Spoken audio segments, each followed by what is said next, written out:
Across the UK, online and on DAB. Talk Radio. We'll get you talking. Talk Radio. I like George Galloway, but he did not have his screen set up funny. Well, how could anyone's brain work that way? He's got the bits that I normally have small, he's got it all big. The bits I would have big, he's not. I've got no idea how that works. Magic coming up. 0844 499 1000. This is Talk Radio. Late night, Iain Lee on Talk Radio. We have ways of making you talk. Well, I'm not the kind to kiss and tell, but I've been seen with fire up. I've never been with anything less than a 9. So fine, I've been on fire with Sally Field, gone past with a girl named Bo, but somehow they just don't end up as mine. It's a death-defying life I lead. I take my chances. I die for living in the movies and TV.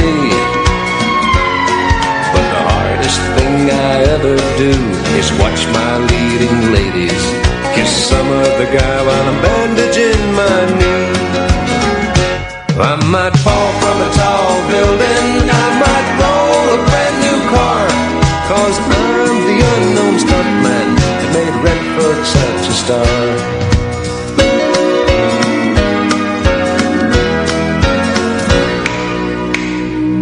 I've never spent much time in school, but I taught ladies plenty. It's true, I hire my body out for pay. Hey, hey, I've gotten burned over Cheryl Teague's, blown up for Raquel Welch. But when I wind up in the hay, it's only hay. Hey, hey, I might jump an open drawbridge or Tarzan from a vine, 'cause I'm the unknown stuntman that makes Eastwood look so fine.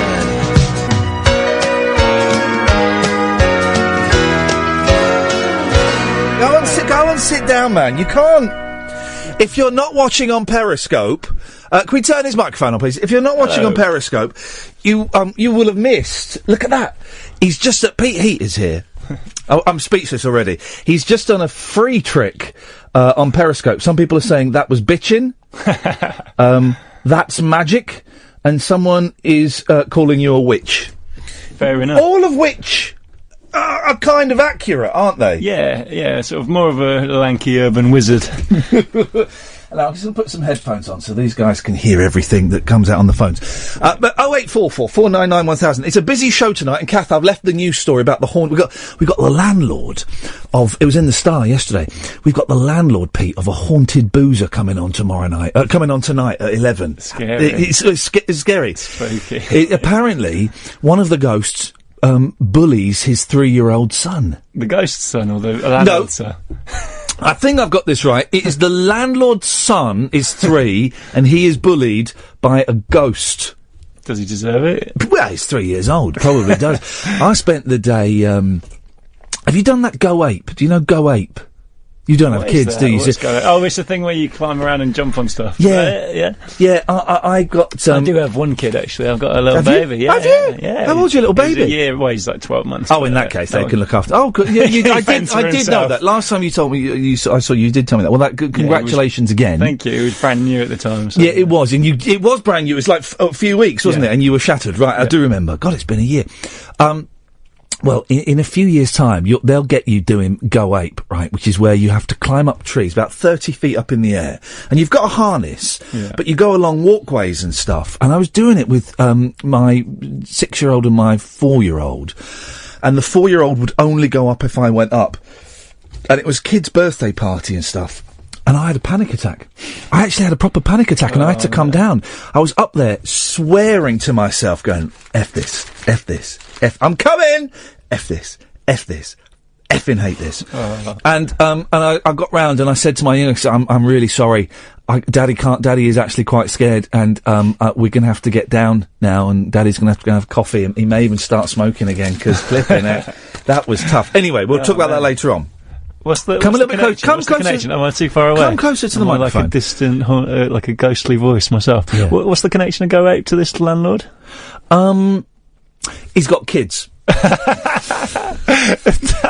Yeah, it's a very good link. Well, if you'd like a trick done for you, or as we said on Twitter, for a recently deceased family member. If there are any recently deceased people listening in, do give us a call. I do thoroughly recommend, if you've got access to the internet, periscope.tv/Iain Lee, IAINLEE, because you'll be able to see all of the magic tricks that Pete does.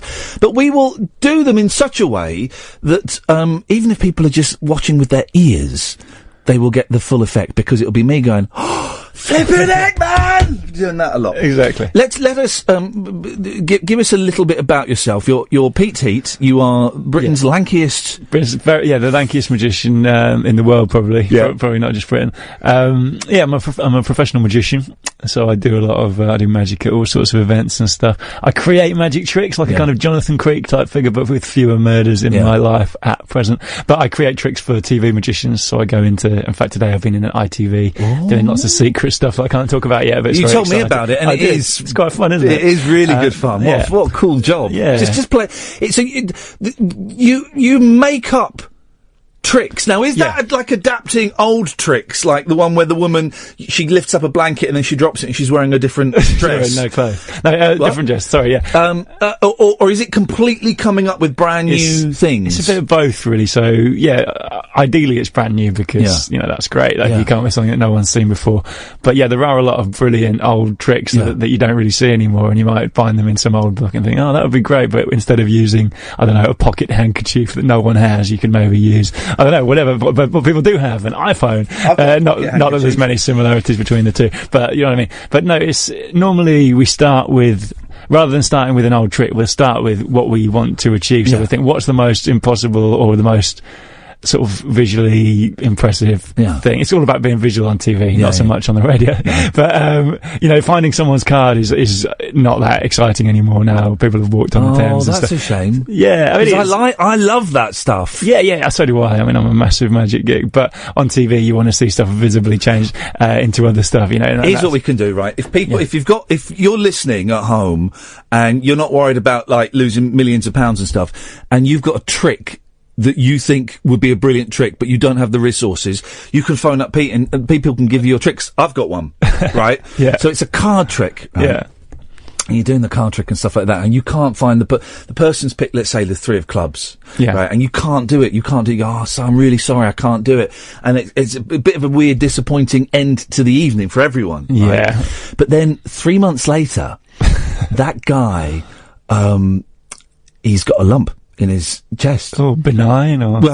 Well, remains to be seen. Okay, and he goes for an X-ray. You would. And the guy, then 2 weeks later he goes back for the X-ray results, and the guy says, well, don't worry, it turns out it is benign. Benign's the good one, isn't it? Benign's the good one, it is benign, but I've got to ask you one question, and he clips it up to the thing, and just as he switches on the light, he goes, is this your card? And he pulls a mask off. And it's me. And the card is in the person's chest. X-ray. Yeah. Now how do you do that? The way I do that, there's lots of ways. That is doable, isn't it? It is doable. That'd be a great trick. That is doable. Playing the long game. I mean, it wouldn't be so good for the rest of the audience, but for that guy, my God. Yeah, the rest of the audience, I mean, it is one of those things where it's a trick for one person and the other 500 people in the theatre would have thought you were pony. Exactly, yeah, So you have to really like the person you're doing it for, or maybe they're really rich, or there's got to be a reason. There's got to be a reason. But that's a great idea. Yeah, okay. if anyone's got any tricks they want to suggest to Pete, 0844 499 1000. Put some headphones on, please. Where are they? Up your up. Iain. I have to stop saying that to my kids, because my default reaction when someone says, you're right, there's a little volume thing down. If you follow the lead, there should be a volume. When people say, is there anywhere I could put this? I go, up your arse. Yeah. But I often say, I find myself saying that to my kids. Or Daddy, have you seen my pencils? Yeah, they up your arse. I think they're over here. I do that quite a lot. Pick a line, any line, between 1 and 2. Okay, I'm going to go with 1. Okay, well, that's unfortunate. It's Alan Caddick. Good evening, Alan. Hip, hip, hip! Hip, hip, hip, Alan. You're through to Pete's Heats, the bender of time and space. Oh, but I've got a question first for you, Ian. Oh, okay. Well, excuse me, What Pete. happened to the open house tonight? It got cancelled. We were going to invite everybody in, Pete. Everybody was invited. And then it just got a little bit tricky with a couple of days to go. So Kath and I decided it would be best to put it on ice and maybe do it later on in the year if we can be bothered. Yeah. But there's no great conspiracy. It just got a little bit trickier than we thought, so it's on hold. According to Facebook, it said health and safety hadn't worked. Well, but health and safety was part of it. But it's not. It's not a big deal. But basically, it's not a big deal. It will happen at some point later in the year if we can be bothered. That's good. I might be able to come for that one. Oh, I think we're busy then. Are you at the karaoke, Alan? I'm outside. Yeah, I've been banned from singing. You've been banned from singing? Why is that? Long story. I bet it's not. I bet it's because you were rubbish. No, it's because I've been a bit of a naughty boy. Hang on, be quiet. I heard some girls having a good time there. When you say naughty, Alan, do you mean sexually? No, I was verbally naughty. Mm-hmm. I have to go further, Pete. I have to. You have to push on. What did you do? Singing the Sex Pistols version of My Way. Right. Why is that verbally naughty? Because it's got swear words in it. Oh, Alan. Are you not allowed to swear at karaoke? Not allowed to swear at the karaoke. That is awful, man. That is absolutely awful. That is bullshine. It is bullshine, yes. That is outrageous, Alan. Would you like to give us a snatch now? No, I'm on pub property, because if they hear me outside, I'll be barred for life, because I'm banned from singing for a month. Wow. Justice for the Caddick 1. That is outrageous behaviour of that pub, Alan. And if I were you, I would go and do a dump on their doorstep. No, too many people on, and the bouncers are here as well. Oh, man. Well, I'm sorry to... Have you got... are you a fan of magic? Yes, I am a fan of magic, because I've got a question for Pete, actually. Oh, go on then. Yeah. Hello. Who are your inspirations? Who are your inspirations? Great question. Classic question. This is the boring answer is my uncle was a magician, and I used to show me stuff when I was really little, and that's what got me into it. But then, thanks, I've just been given a coffee, brilliant. And then, people like, when David Blaine came on TV, before he started, taking himself a bit too seriously and getting into glass boxes, he was brilliant. His first street magic special, absolutely brilliant. Yeah. And to be honest, he still is brilliant. It's just, that's what sort of stopped people in England from taking him so seriously, I think, that when he started doing Does he still do magic? Because he does the thing where he went in the plastic box, and he did the thing where he stood on top of a pole, and he did the thing where he was supposed to get catapulted into space, and that didn't work. Yeah. And he was in an ice cube. And he was, he was in an ice cube. He was in an ice cube. Like one of those prank flies in an ice cube that you get. But he does. He's got that first I think he's got a new special coming out. I know someone who works on it in the kind of job that I do sometimes, and it sounds amazing. And the last one he did one probably about a year ago now, which is brilliant. If you look it up, I can't remember what it's called. It's called Real or Magic, actually. David Blaine, Real or Magic. Look at that. I bet the answer is magic. Well, no, actually, not always, real? because he does. He's mental. David Blaine is mental, and he actually does some stuff for real. Like, I don't mean. But basically, for example, he puts a spike through his hand, and it looks a bit like a kind of illusion, because maybe the spike's a bit dodgy. And he goes into a doctor's, and they X-ray him, and they go, "Oh no, it's actually going through his hand." And he does the same thing with his arm. And I'm being fooled by the ultimate you're being fooled. trick. That's a trick, man. No, honestly, watch this show. I think because you can pierce yourself. I think if you know exactly where to do it, like there are tribes that put like spears through themselves and stuff. And I think he's just learnt some really esoteric, obscure thing. You've been suckered in. I haven't. Bullshit. What's that film that's terrible, but I still quite enjoyed it? Most of them. Burt Wonderman and Burt Wonderstone. Yeah, I quite like that. And there's the Jim Carrey's brilliant in that, because he plays the really gross magician who like cuts his cheek open and pulls a cart and stuff like that. Exactly, that's fun. Yeah. Now, is that real or is that magic? I think Jim Carrey actually did cut his cheek open. He would do. Yeah. For me, I'm glad you asked, Alan. The classics. It's got to be Daniels So, huge fan of Daniels. And Darren Brown, sorry, I'm going to interrupt you. Darren Brown's my probably all-time favourite.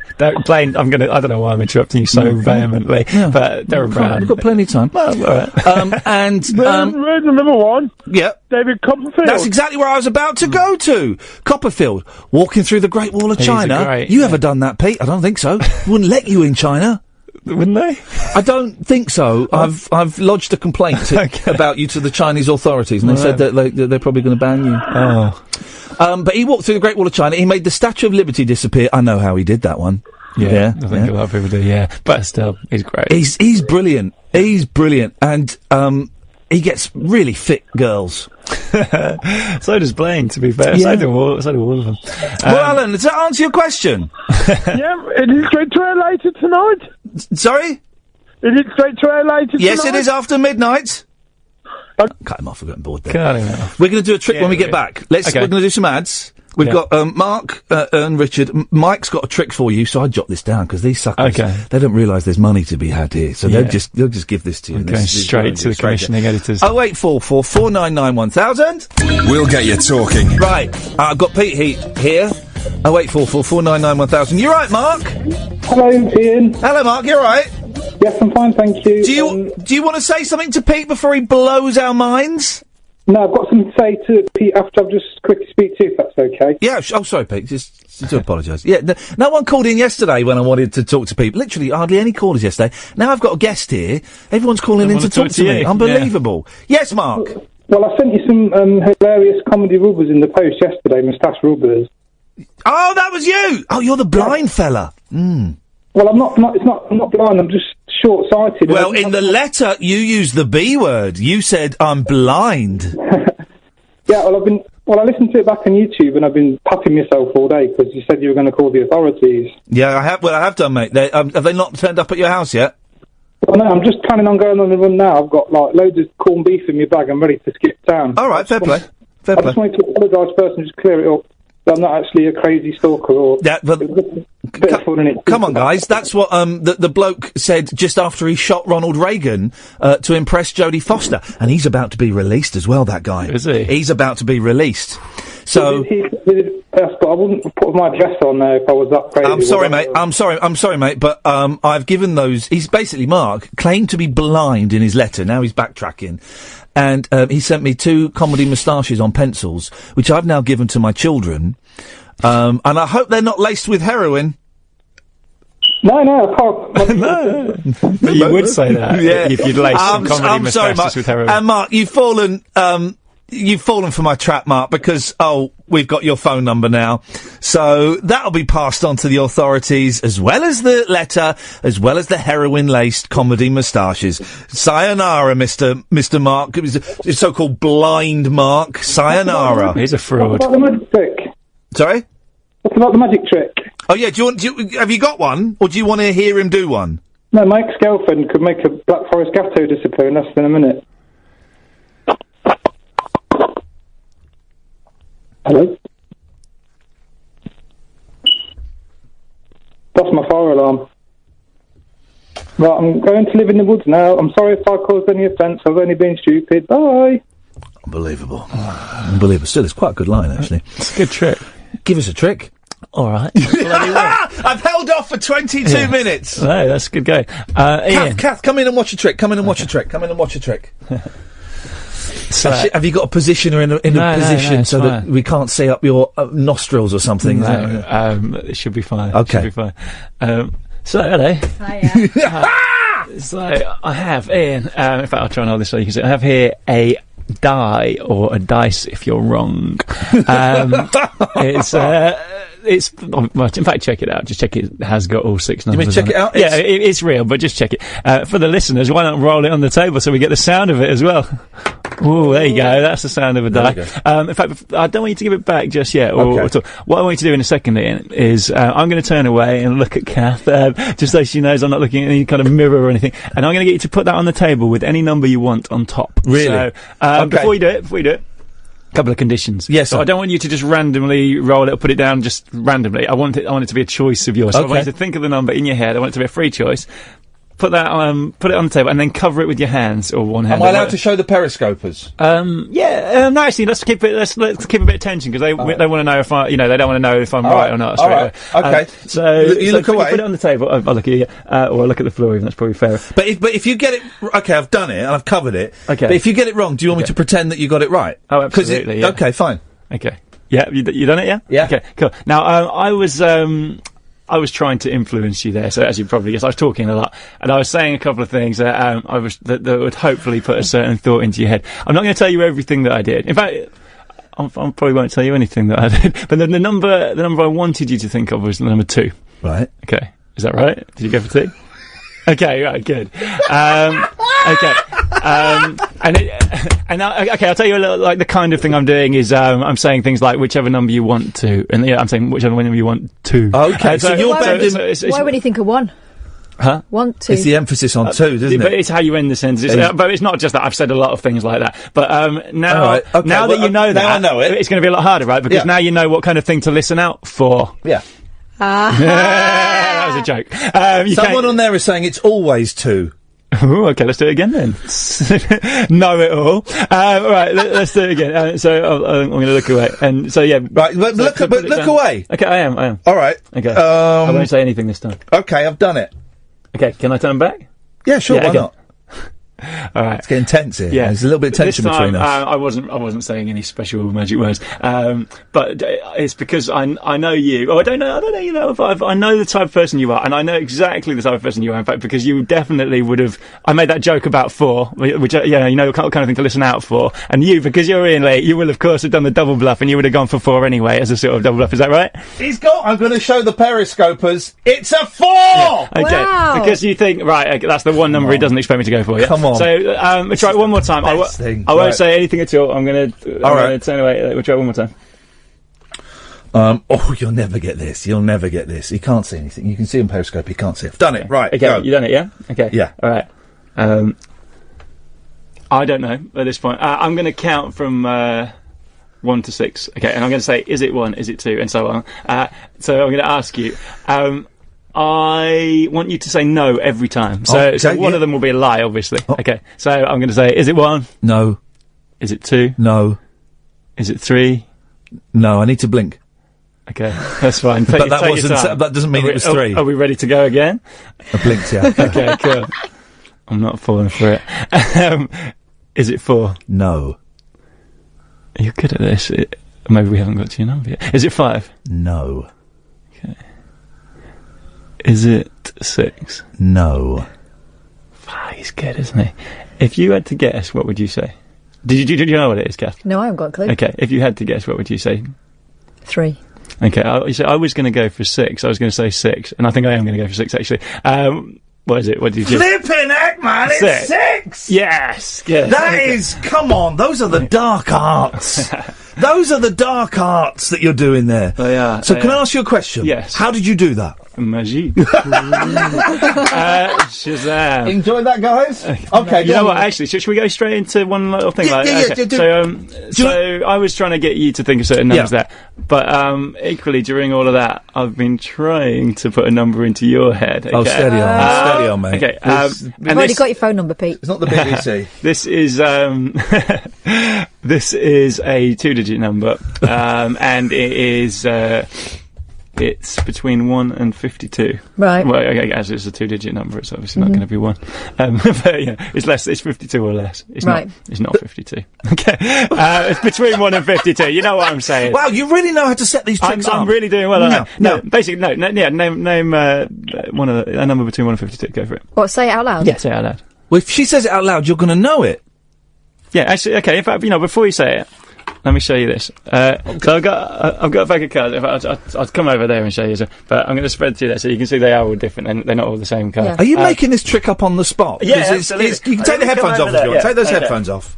He's coming round to the camera, guys. There's some cards. Shazam. Okay. Give me the number. 27. 27, are you sure? Mm-hmm. Okay. I'm going to count down like this. Okay, very slowly and fairly. 1, 2, 3, 4, 5, 6, 7, 8, 9, 10, 11, 12, 13, 14, 15, 16. Bet you wish you chose a lower number now. 17, 18, 19, 20. I'll do it very fairly. 21, 22, 23, 24, 25, 26, 20. So this is 27 there, isn't it? Okay, I'm going to put that down now. I'm not going to turn it over just yet. Now, earlier, I posted a tweet on Twitter, and I said... And you know because you retweeted it, as I hoped you would. You saw it and you retweeted it, in which I said that someone was going to choose do you remember what the card was in the tweet? Eight of clubs, wasn't it? No, it was the two. It was the two of clubs. If you go to at Pete Heat on Twitter, you'll see a picture that I posted it 3 hours ago saying someone's going to choose this card in about 2.5 hours, and there's nothing any of you can do about it, and it's the two of clubs. Okay, so before we do this, let's look at, like, say if you'd have said, if I can pick that up. This is... say if you'd have said 26 cards, it would have been the Joker. Okay, can you see that? Okay. In fact, if you'd have said any of the cards that we've already gone past, you probably can't see that, and they're all different. Okay. You know, you could have said any number in the pack. They're all different. But you said 27. Shut up! Oh, man! Oh, you tricksy. We got there. That is, isn't it though? I mean, isn't it? It is. It's brilliant. And magic is one of the few entertainments, apart from summoning the dead, that it turns me into I become a 13-year-old boy again, and it's Saturday night and I'm watching Paul Daniels on that is brilliant. Oh, thank you. At Pete Heat, if you want to follow him on Twitter, we'll do the websites and all of that stuff in a minute. Yeah. Available for parties and weddings. Yeah, Christmas dues, weddings, all sorts of stuff. Yeah. Do book me. And and also, without giving away any confidences, you've worked for like big stars. You've been to big stars parties and things like that, haven't you? Yeah, I've been to. I can say. No, I can't say that one either. Well, you can say like big football stars. Yeah, like the most famous ones you can think of. Ones I've heard of. I've been to. Yeah, that's how big they are. I've been to their parties. I've been booked by them. I've been to certain supermodels' houses for their parties. All sorts of like. But security escorted you. They didn't like me. They didn't like it one bit. I'd never managed to quite get it through the door. But you're good. Yeah. You're good enough that you can get paid dollar by big stars. You know. But you are affordable to the common man, the common rich man.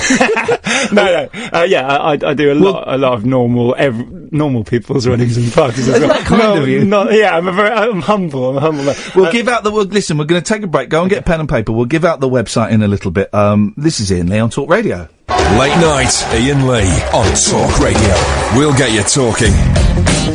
Lots of nice comments. Watco, who is the gentleman, we were talking about how we met Pete, and I couldn't remember, but I came to a weird sort of variety night in King's Cross. What was the guy's name that was hosting it? It was the Brett Domino trio. They're now quite a massive YouTube sensation. In fact, I think the guy Brett, or his real name is Rob, I think, but he's bought a house off the back of YouTube money. Like they get that many views that he's bought a house. Good for him, because I thought they were weird but very, very funny. Yeah, they're very good, aren't they? Yeah, and they're lovely guys as well. But yeah, anyway, so yeah, we met at some weird kind of like a variety night. My friend Watco took me, and I don't know why we ended up going there, but I was impressed because you were taller than me, and it genuinely, if I see men that are taller than me, I kind of... They're coming on the show. No, seriously, we'll be walking down the street and I'll see one, I'll go on, stand next to him. Yeah, I'll get a picture taken. Getting one tonight. We've got Mike, who's got a trick for you. Good evening, Mike. Evening, Mike. Oh. Hello? Sorry, I was just thinking. Sorry. Apologies. I was taking you off loudspeaker. Take us off loudspeaker, Mike. You know the rules. I have now. I was doing that. I'm just. I was playing No Man's Sky. Is that any good? I've heard it's quite slow. How long do you give a game before you judge it? Oh, I give it an hour tops, and if I'm not put into it in an hour, it's going out the window. In which case you would hate it. I hate Monopoly. I don't. Do people still play Monopoly? That's the thing. I don't know. Did that? Yeah, I have no idea. No one ever. Yes, Mike. Sorry, I forgot you were there. It's all right. It's only a talking show.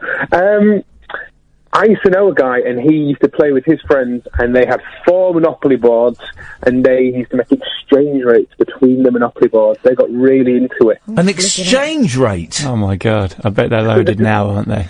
No, I'd be chewing on the pieces.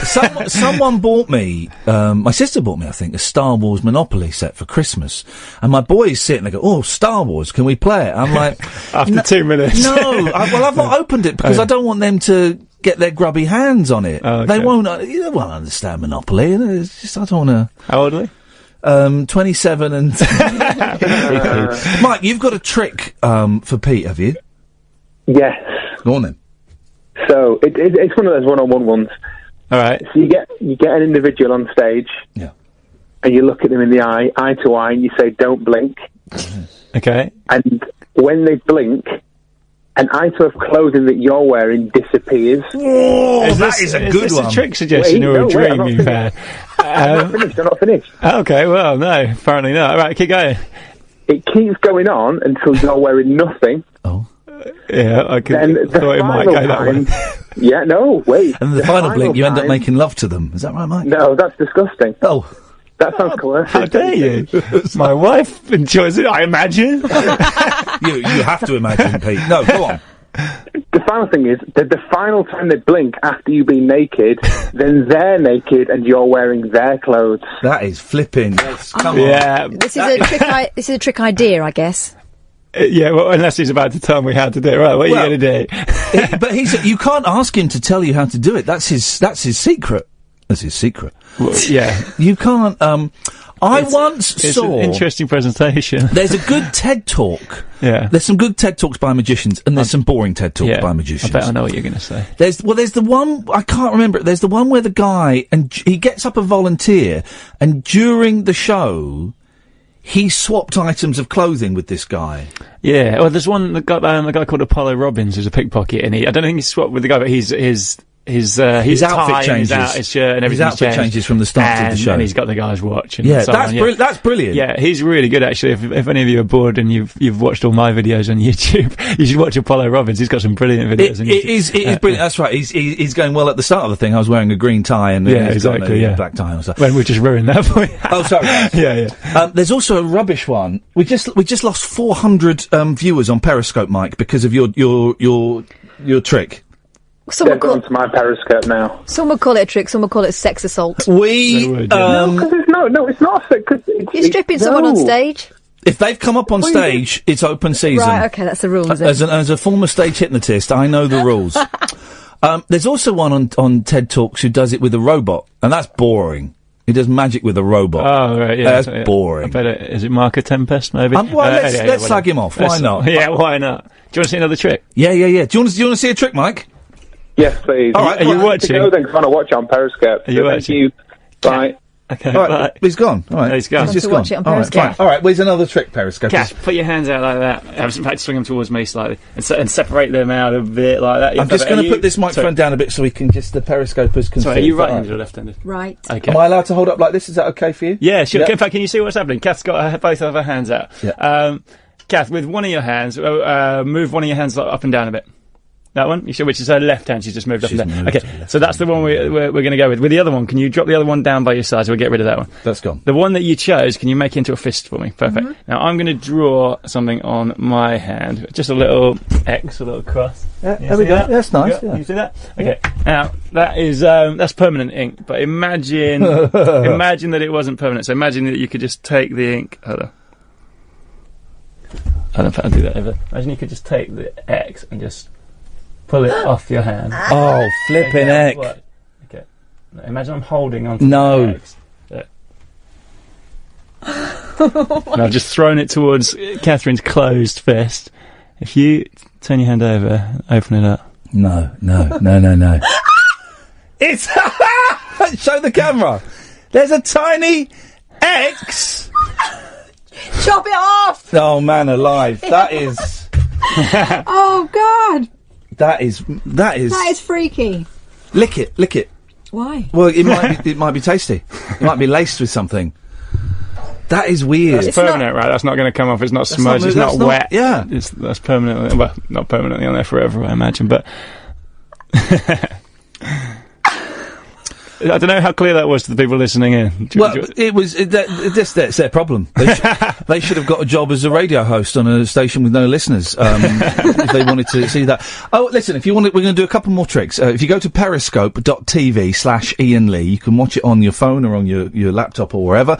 If you want to call in and speak to Pete, 0844 499 1000. Richard will come to you after this.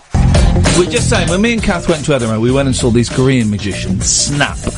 And it was really good. A lot of Korean magic involves fishing line. And fake hands holding boxes. Well, yeah.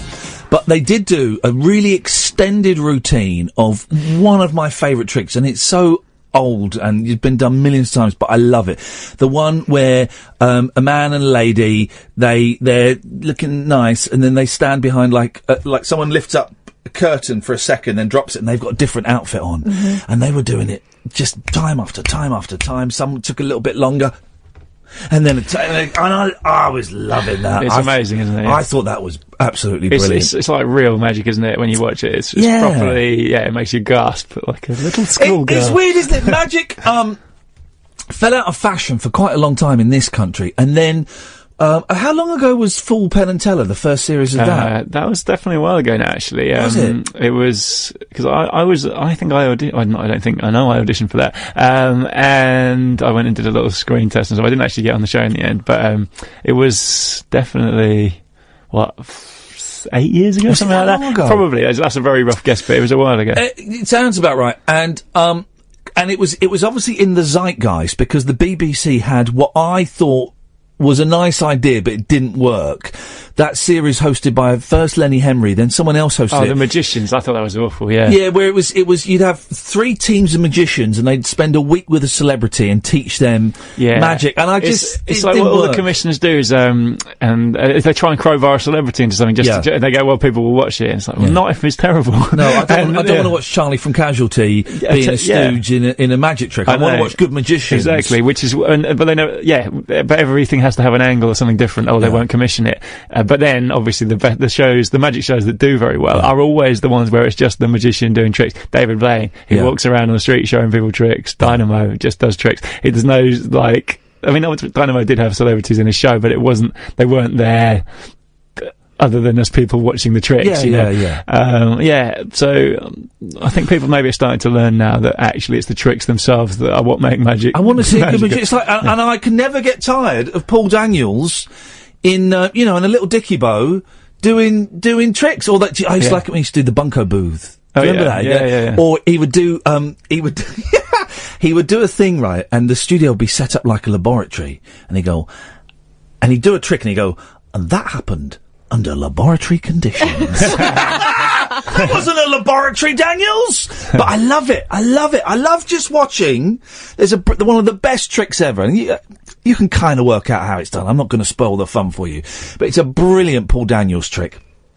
And it's on YouTube, where he makes the elephant disappear. Have you seen that? I don't know if it's flipping brilliant. He's out in a field with the army and with Johnny Morris from Animal Magic, and there's an elephant, and he makes the elephant disappear in a field. Now, you watch that enough times, you can go, oh, okay. There's only one place. Yeah, maybe. But it's flipping brilliant. You know, it's just wonderful. And our tastes have got a little bit more sophisticated, but a good card trick is still a good card trick. There's an old joke about Houdini, because he was, I think, the first person to make an elephant disappear on stage. Yeah. And there was a joke that, like, two assistants wheeled on a huge crate, the elephant gets into it, disappears, and then 20 assistants wheeled the crate off the stage. Which is quite funny. But Pete, you've done some bits and pieces. Have you got any TV shows going out that people can watch on at the moment? Yeah, actually, there's a lot of stuff out there at the moment that I'm in, bizarrely. So I went from doing nothing to doing, like, so much stuff. So there's a channel called Insight, which is INSIGHT. Insight. Okay. Which is a Sky channel. It's on Sky Digital, 279. On Sky Digital. So I'm on that in a show called Around the World in 80 Tricks. Oh. So I go around the world. It's not about prostitutes. Tricks. It is not about prostitutes. No. No, it's about magic, actually. Okay. And off the back of that, so basically, if you go to insight.tv, which is their website, you can stream it. So, and I'm in episodes 5 to 10. There's a different magician called Magical Bones in episodes 1 to 5 for reasons which we won't go into now. But he's a great guy as well as me. I'm also a great guy. So you should watch that, and also on the same channel, there's a show called Secrets of the Brain. It's a neuroscience kind of psychology show, and it's hosted by a neuroscientist, and he talks about things like interesting things to do with the brain, like pop psychology type stuff. Why we remember some things and forget others. People, kind of it's really interesting. Things like people with photographic memories or weird phobias, or things that just brain either abnormalities or just interesting things about the brain. And it's a 10-part series, and I'm in each episode doing magic tricks which either illustrate a point or which are kind of along the same theme as the. Basically, I think I'm there to pull in the young audience, and then they go, "Well, you're here, science." And they go, "All right." But it's really good. I think it was a fun thing to work on. And I like stuff like that. We like our little discussions about the brain and what have you. And you said have you got YouTube stuff? Have you got a YouTube channel? I have. So just search Pete Heat on YouTube. And let's while we're doing the plugs, I don't want to overload people. We're going to go to Richard in a second, but the website. So it's peteheat.co.uk. Oh, you didn't get the .com. I actually chose .co.uk. Oh, come on. No one chooses the .co.uk. I think someone told me it was a good thing for some reason. I was like, yeah, whatever, I don't know. But yeah, and it's Pete Heat, as in, Heat is spelled H-E-A-T, but Pete is not spelled like that. Okay. It's spelled like Peter, but without the R. PeteHeat.co.uk. And they can get in touch if they want to book you for and you do, I mean, the weddings, I'm going to be honest, guys, they're boring, right? But if there's a magician, and a lanky one strolling around, because the conversation at those tables, because I always get put on the table of people, it's like the last table. I do. I get put on the boring table, apparently because I'm the fun one, but I think I might be getting the same line as everyone else at that table. Oh, you're all the fun ones, guys. But then if you in that far corner there, next to the bar, that awkward silence while you're waiting for the dessert, if you strolled over, it genuinely is. It genuinely is a good thing, actually, because also on the tables you got people that don't know each other because they're from different halves of the family or whatever, different sides of the family.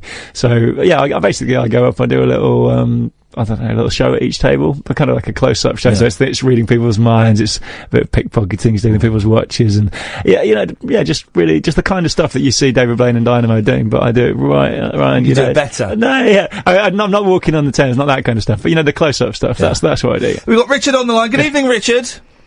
Hip, hip, hip. Thank you. Hip, hip, hip, Richard. Oh, it's Redamphia. I'm never sure what to call you these days. But yes, you're through live on talkradio.co.uk speaking to Peter Heater. We both in for that. Nice. I've been thinking that all night. Yeah. Hi, Pete. Hello. Oh, I've got a question. I've got information for Ian. Information? One of my sources. It's one of my sources. It's a question you've asked a couple of times, and I don't think anyone's replied with an answer yet. Yeah. So if you want to hear that information, you can hear that after I speak to Pete. Yeah, all right. Oh, this is a tease. I like it. We're back up on the Periscope again. So go on then, Richard. You speak to Pete, and then we'll get the information, and then we're going to do magic. It's a sort of, in a way, it's two questions in one. Anybody, if you start young enough, say 5 or 6 years old, can anybody learn magic? So it kind of cut out slightly there, but was the question, can anybody learn magic rather than it's something that you're born with? If you start really young, and you've got somebody good enough to teach you, can anyone learn it? I would say so, yeah. I started when I was about 7 or so, and I think that, like with anything, there are probably people who have certain aptitudes or certain, like for example, so it could be something as mundane as having big hands might make it easier to do certain things. But yeah. Although Elton John's got tiny fingers. This is absolutely true. Yeah, it's true. I once spent... but he's not a magician. No, for a penis. No, I know. For a penis. He's got tiny hands for a penis. I once spent a holiday, when I first met you, I bought a book on, coin tricks and card tricks. Oh, yeah, I remember you telling me, And I took this book away, and it was like for idiots, right? I couldn't do it. I've not got the dexterity. Yeah, we've had this discussion. I think you probably just didn't persist for long enough. It's quite a sharp learning curve. It's like if you pick up a guitar never having played. Yeah. I don't play the guitar, but I've done that. I've picked one up and gone, this is hard. I will no longer attempt to play the guitar. But if I'd have done that with magic, I wouldn't have got anywhere. But there's quite a steep learning curve. But once you've learned a couple of things, then even just thinking about what you're doing, right, I'm going to shuffle the cards in this specific way while talking to the audience. It's difficult to get your brain trained up to do that. But once you've done it for a bit, you like with anything, you suddenly find it it's not easy, a lot easier than it was. It's worth persisting. Yeah, anyone who's interested enough will learn some tricks, basically. I did have a Paul Daniels magic set, and my boys have started doing magic bizarrely, and they do exactly the same thing I did, where when it gets to the bit where you do the trick, you either walk out of the room, or tell everyone to close their eyes. Now open them again, ta-da! And there's 3 bits of rope that are the same length all of a sudden. It's quite funny. There is a lot of people who do magic more seriously, or older people even. They do a similar thing, which is they blink at the moment that they're doing the move. It's a famous sort of, and it's hard to avoid. It's because it's your own brain going, and didn't see anything funny there at all. No dodgy moves. And honestly, I've recorded, I don't think I do it anymore, but maybe I do. But I used to record myself when I was practicing tricks, and I'd watch it back and I'd be like, oh god, every time. And to me it looked great. It's because I've apparently been blinking every time. Listen, I want to get one more. Richard, we're running out of time. Give us one more thing, because I want to get Pete to do one more trick before we boot him out. All right. This is a quick one anyway. Yeah. You're asking about a show that you would like to listen to yourself, because you're basically doing the show that you would like to listen to. Yeah. But you can't listen to it because you're doing it yourself. It, isn't it? Yeah. I mean, obviously during the Baron years, I was looking all over for something. I thought there must be something in the English-speaking world. Yeah. I think the nearest thing is someone called Drew Garabo. I don't know if you've heard of him. Drew Garabo? Drew Garabo, Garabo. Oh, I don't know that. No, Garabo. No. He's on the Bone at 102.5. Are you saying, Richard, that we are? This show is unique?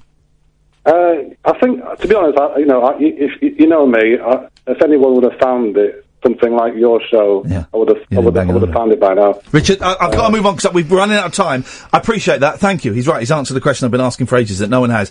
We've got time for one more trick. We've got 4 minutes. 4 minutes. Can I see one more? Yeah. Okay, I'll do another one with you, Catherine, if we can. Oh, is that right? Yeah, that's lovely. Okay. So just because you're right there, I want you to, in a second, to think of a random word. It could be anything. It could be an object. It could be an animal. It could be a place in the world. Anything. Just think of a word. Don't tell me. Just think of it. Okay. Okay, go. Yeah, you got it? And just for the listeners... I know what she's thinking of. Just for the listeners, obviously you and I know we haven't set this up, but we haven't, right? No. Okay, I haven't asked you to think of a certain thing or even given you any guidance whatsoever or told you that we're doing this, right? Don't tell me yet, obviously. Don't even tell Iain yet, but I want you to commit to it so you can't change your mind. I'm going to get you to write it down. I'm going to look away. On camera you can... just write it down there. On camera you can see I'm genuinely not looking. Okay, I'm going to look away. Okay. I've got my eyes covered as well, if you can see that on Periscope. She's writing it down. Okay. Here we go. Okay. Eyes are covered. Right. Can I turn back yet? Can I show Periscope or not? Yeah, show Periscope as well, yeah. I'm not Okay. Okay. Yeah. Yeah. Okay. All right. Guys, in fact, close the pad if you want, so I can't possibly see. Okay.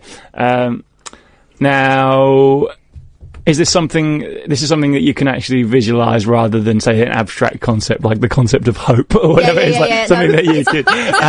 It's a thing, okay. And I want you to get quite a vivid image of it in your head now, if you can. Is it something that you can do that with quite easily? Yeah. Okay. I want you to think of... I'm going to try and get it a letter at a time, okay? I want you to think of a letter, but don't go for the first letter. Think of a letter near the end of that word. All right. Okay? Mm-hmm.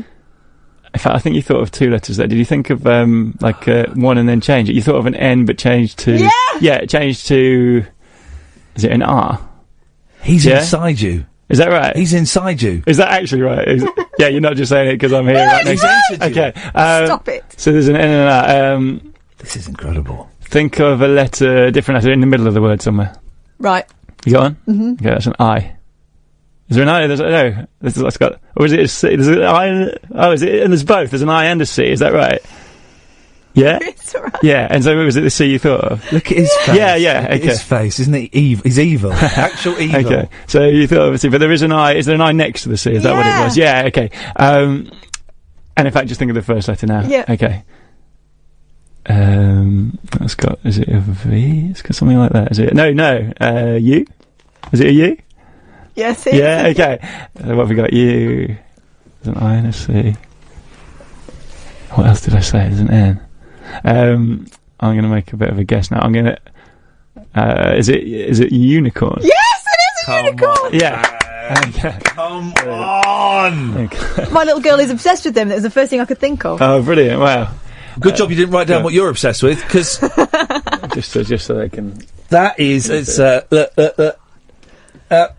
Pete, I love it, man. I love it. I love it every time you come in. You know, and I've seen one or two of those tricks before. The thing is, I know you're not supposed to do the same trick in front, but I could sit and watch someone just do the same card trick for me for hours, and I could never work these things out, and I would just happily be grinning like a lunatic. Pete, open invitation, man. Anytime you want to come in, anytime you want to come in, just send us a little tweet at Pete Heat if you want to follow him on Twitter. PeteHeat.co.uk is the one, and you know, have you got you got some live shows coming up, or have you? I will. There'll be some towards basically, Christmas. I will have. Okay. So if I haven't got dates noted down yet, but if you do follow me on the various things, I will tweet about them. All right, nice one, man. I love it. Cool. I love it. Can I ask you one question? Yes, you can. How did you do that? Magic. No, I can't tell you that. Coming up after the news, we've got Sean Hutchinson, he's the fellow who runs a pub, and it's haunted. 14 ghosts. 14 ghosts. 14 ghosts. Well, that's greedy. He needs to spread them Leave out a some little for the rest of us. We'll ask him. Pete, thank you, man. 0844 499 1000. I'm Iain Lee. This is Talk Radio. Talk Radio. I'm loving it on Periscope. They're all trying to... Yeah, I think it's a special pen. He had a special pen. No, I think what he was looking... They're all trying to work it out. I love it. 0844 499 1000. Busy show, straight to air after midnight, and a haunted pub coming up after 11. I'm Iain Lee. This is Talk Radio. Late night, Iain Lee on Talk Radio. We have ways of making you talk.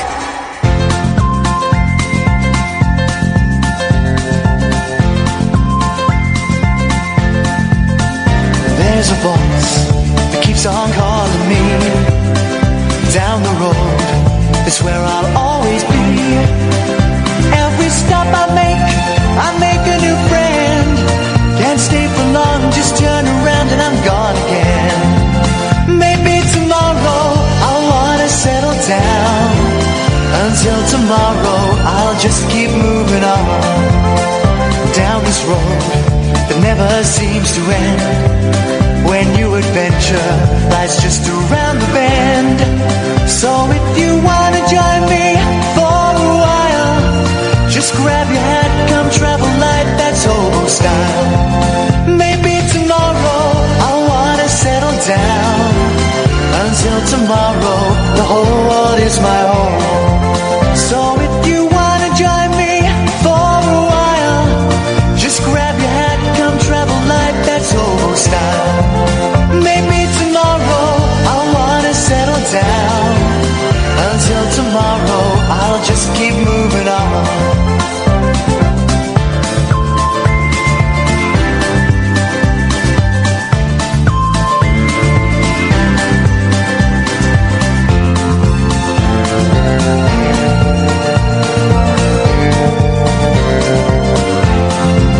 Maybe tomorrow I'll wanna settle down. Until tomorrow I'll just keep moving on. There's a world that's waiting to unfold, a brand new tale no one has ever told. We've journeyed far, but you know it won't be long. We're almost there and we paid our fare with a hobo song. Maybe tomorrow I'll wanna settle down. Until tomorrow I'll just keep moving on. So if you wanna join me for a while, just grab your hand. time. Maybe tomorrow I'll find what I call home. Until tomorrow, you know I'm free to roll. So, by the way, you can still call. We're going to do calls straight to air after midnight, where you can call in and straight to air, and Kath will come and sit in the studio. But you can call in any time now, and the way it'll work is you'll phone up, you'll speak to Catherine, she will take your number, and she'll call you straight back, and you'll come on the air, and you can talk about magic, you can talk about PE, or you can talk about what we're going to talk about now. 0844 499 1000.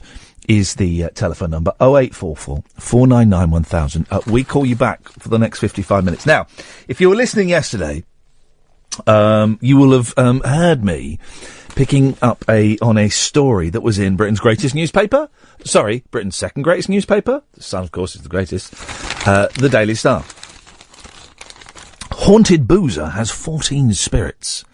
Landlord Sean Hutchinson reckons 14 spirits are hunting his pub.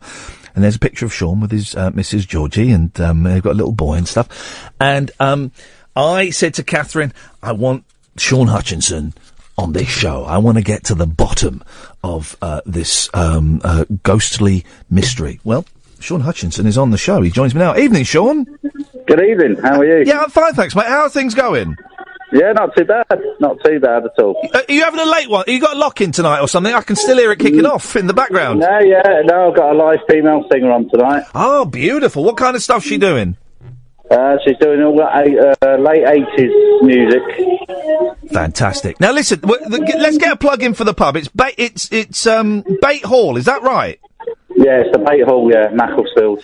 How long have you been there for? Almost 2 years now. Now, but she's good. Footsteps on the dance floor. Yeah, you can hear her. She's good. She's good. I enjoy it. It's fun. She's very, very good. Now, seriously, is your pub haunted? It is, yes. When did you first find out? Was it like when you moved it? Is this the first pub you've had, or have you been a landlord before? I've been a landlord before, yeah. And you've never had any problem with ghosts? No, I've had, since I moved to Macclesfield, I've had spirits in the house I lived in, and also the previous pub before this one. Oh. And so when you moved into this one, into Bait Hall, which looks like a lovely boozer, when you moved in, how soon after you moving in did you start to notice things weren't quite as you expected? The first day I opened. Really? What happened? Opening up, doors open because it was September 21st, 2 years ago, and I saw a black figure walk from the rear end of the pub, and I thought somebody walked in to go to the toilet. Yeah. But there was nobody there. Nobody in the pub at all.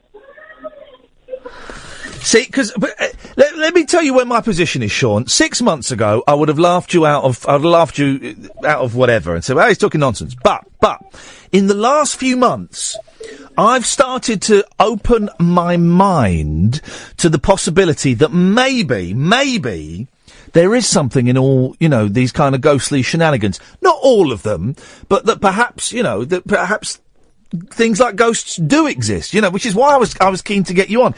It mentions in the story that your 3-year-old little girl, Mia, she plays with the ghosts.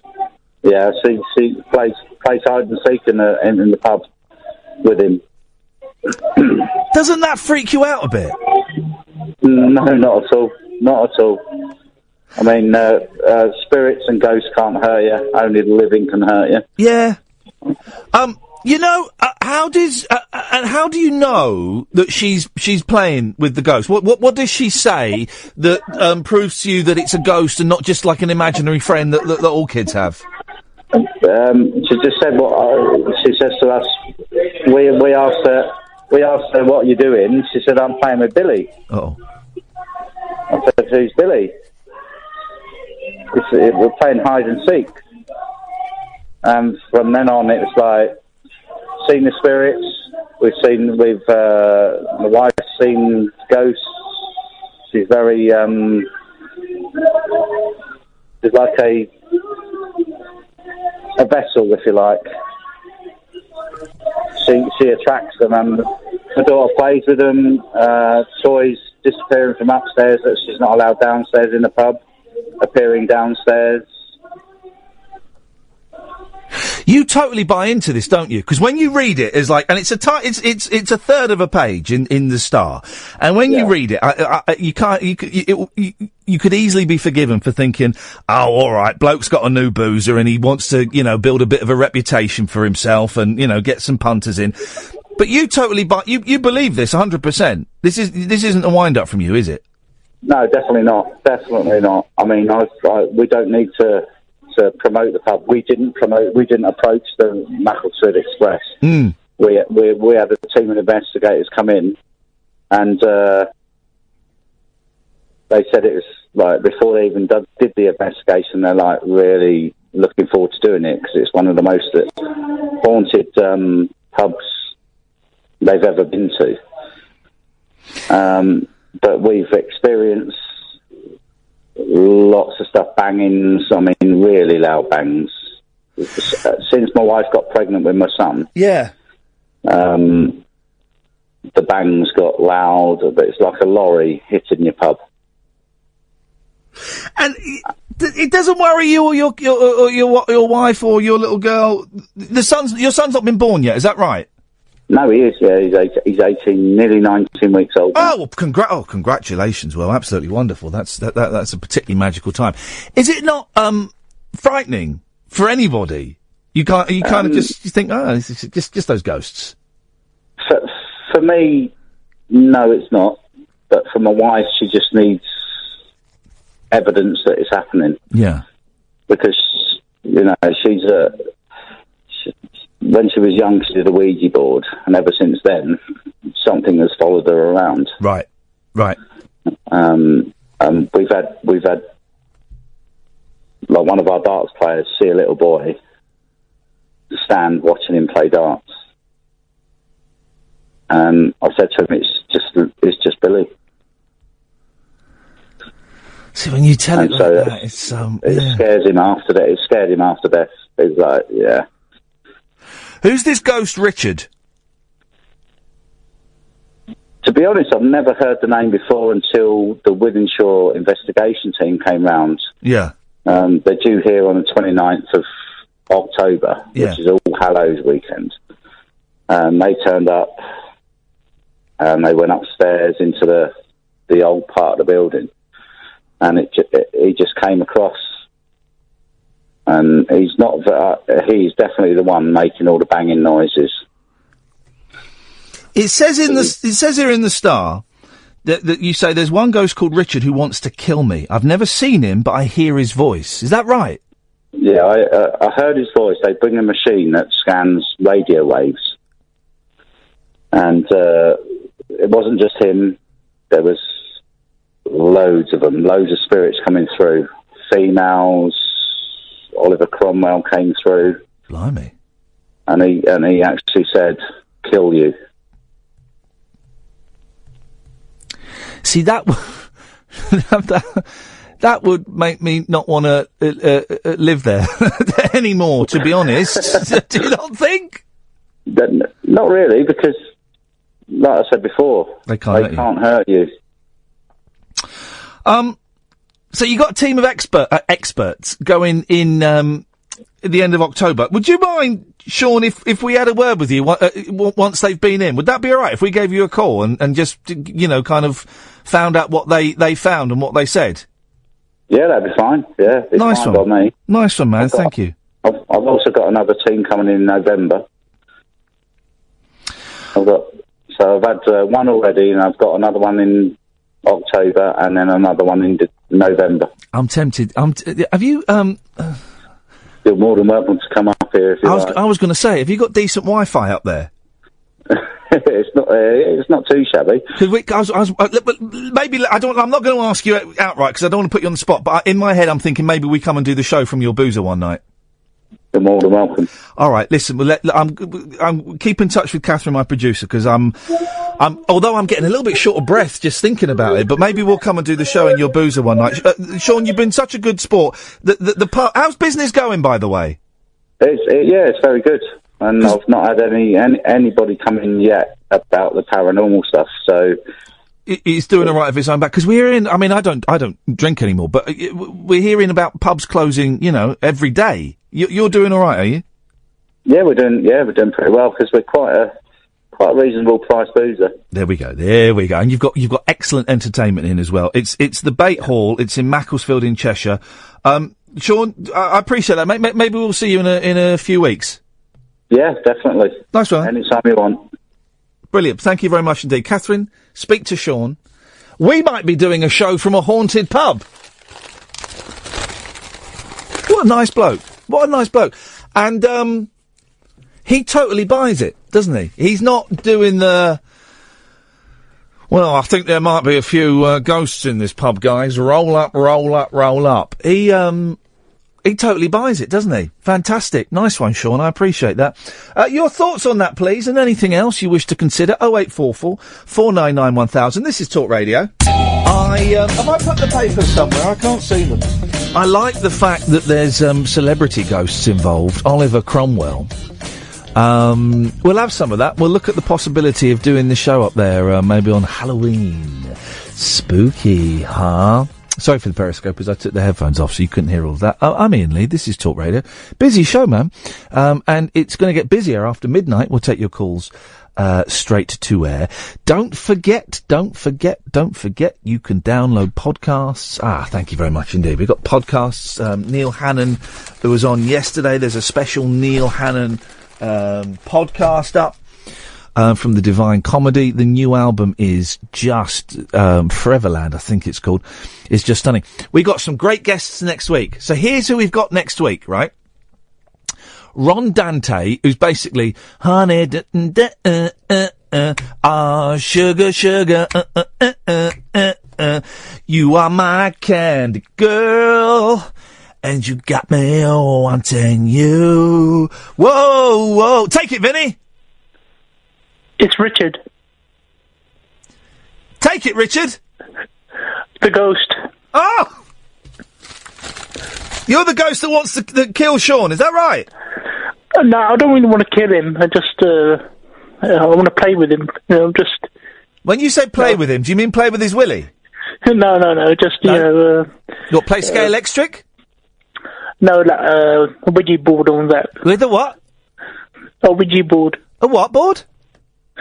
A Ouija board. A Ouija board, yeah? Yeah. Yeah, okay. You shouldn't be messing with Ouija boards. No. Ouija boards are very, very dangerous things. You're opening a portal up to the Ouija. Yeah. I'm not sure about Billy, though. Yeah, I think he's a bit weird. The Billy the boy ghost? Yeah. Yeah. Bit sad though, isn't it? For it to be a boy ghost, boy's got to have died. Yeah, but he's got a lot of perks in there. Ghosts have a lot of perks. Well, give us some of the. It's interesting, Richard. You mentioned that. Give me some of the perks that ghosts have. Yeah, we can go through walls. Yeah, one. We can.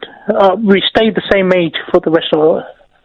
Whatever. For the rest of your whatever, yeah. Yeah. We can fly. And if we don't like anyone, we can make them really, really scared. Yeah.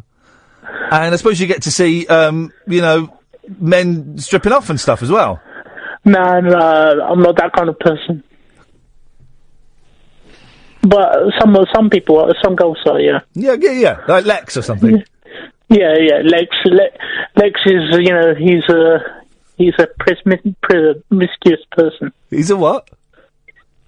You heard it, haven't you? Sorry? You heard me.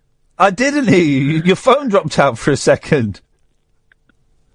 I said promiscuous. He's promiscuous.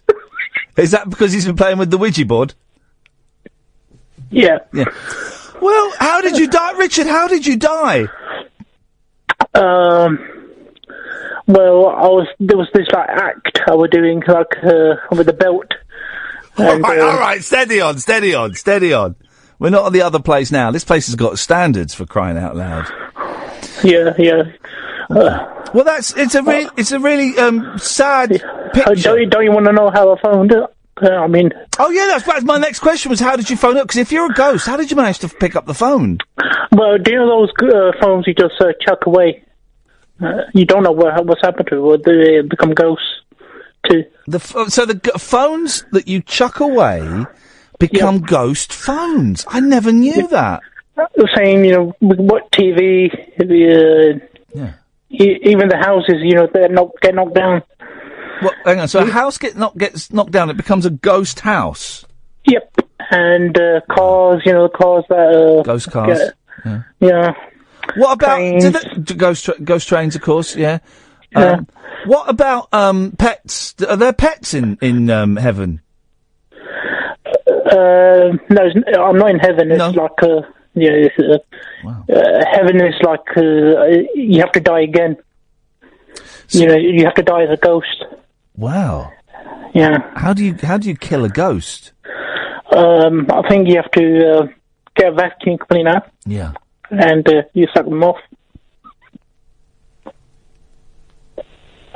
Wow, that would make sense, wouldn't it? Like sort of. Sort of like Ghostbusters. Yeah, a bit like that. Okay. Anyway, I have to go now. What, you off for your ghost? Is your ghost mum coming? No, I have to sleep. Yeah. Because I can lose my power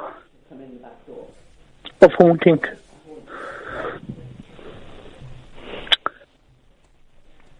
Okay then, bye.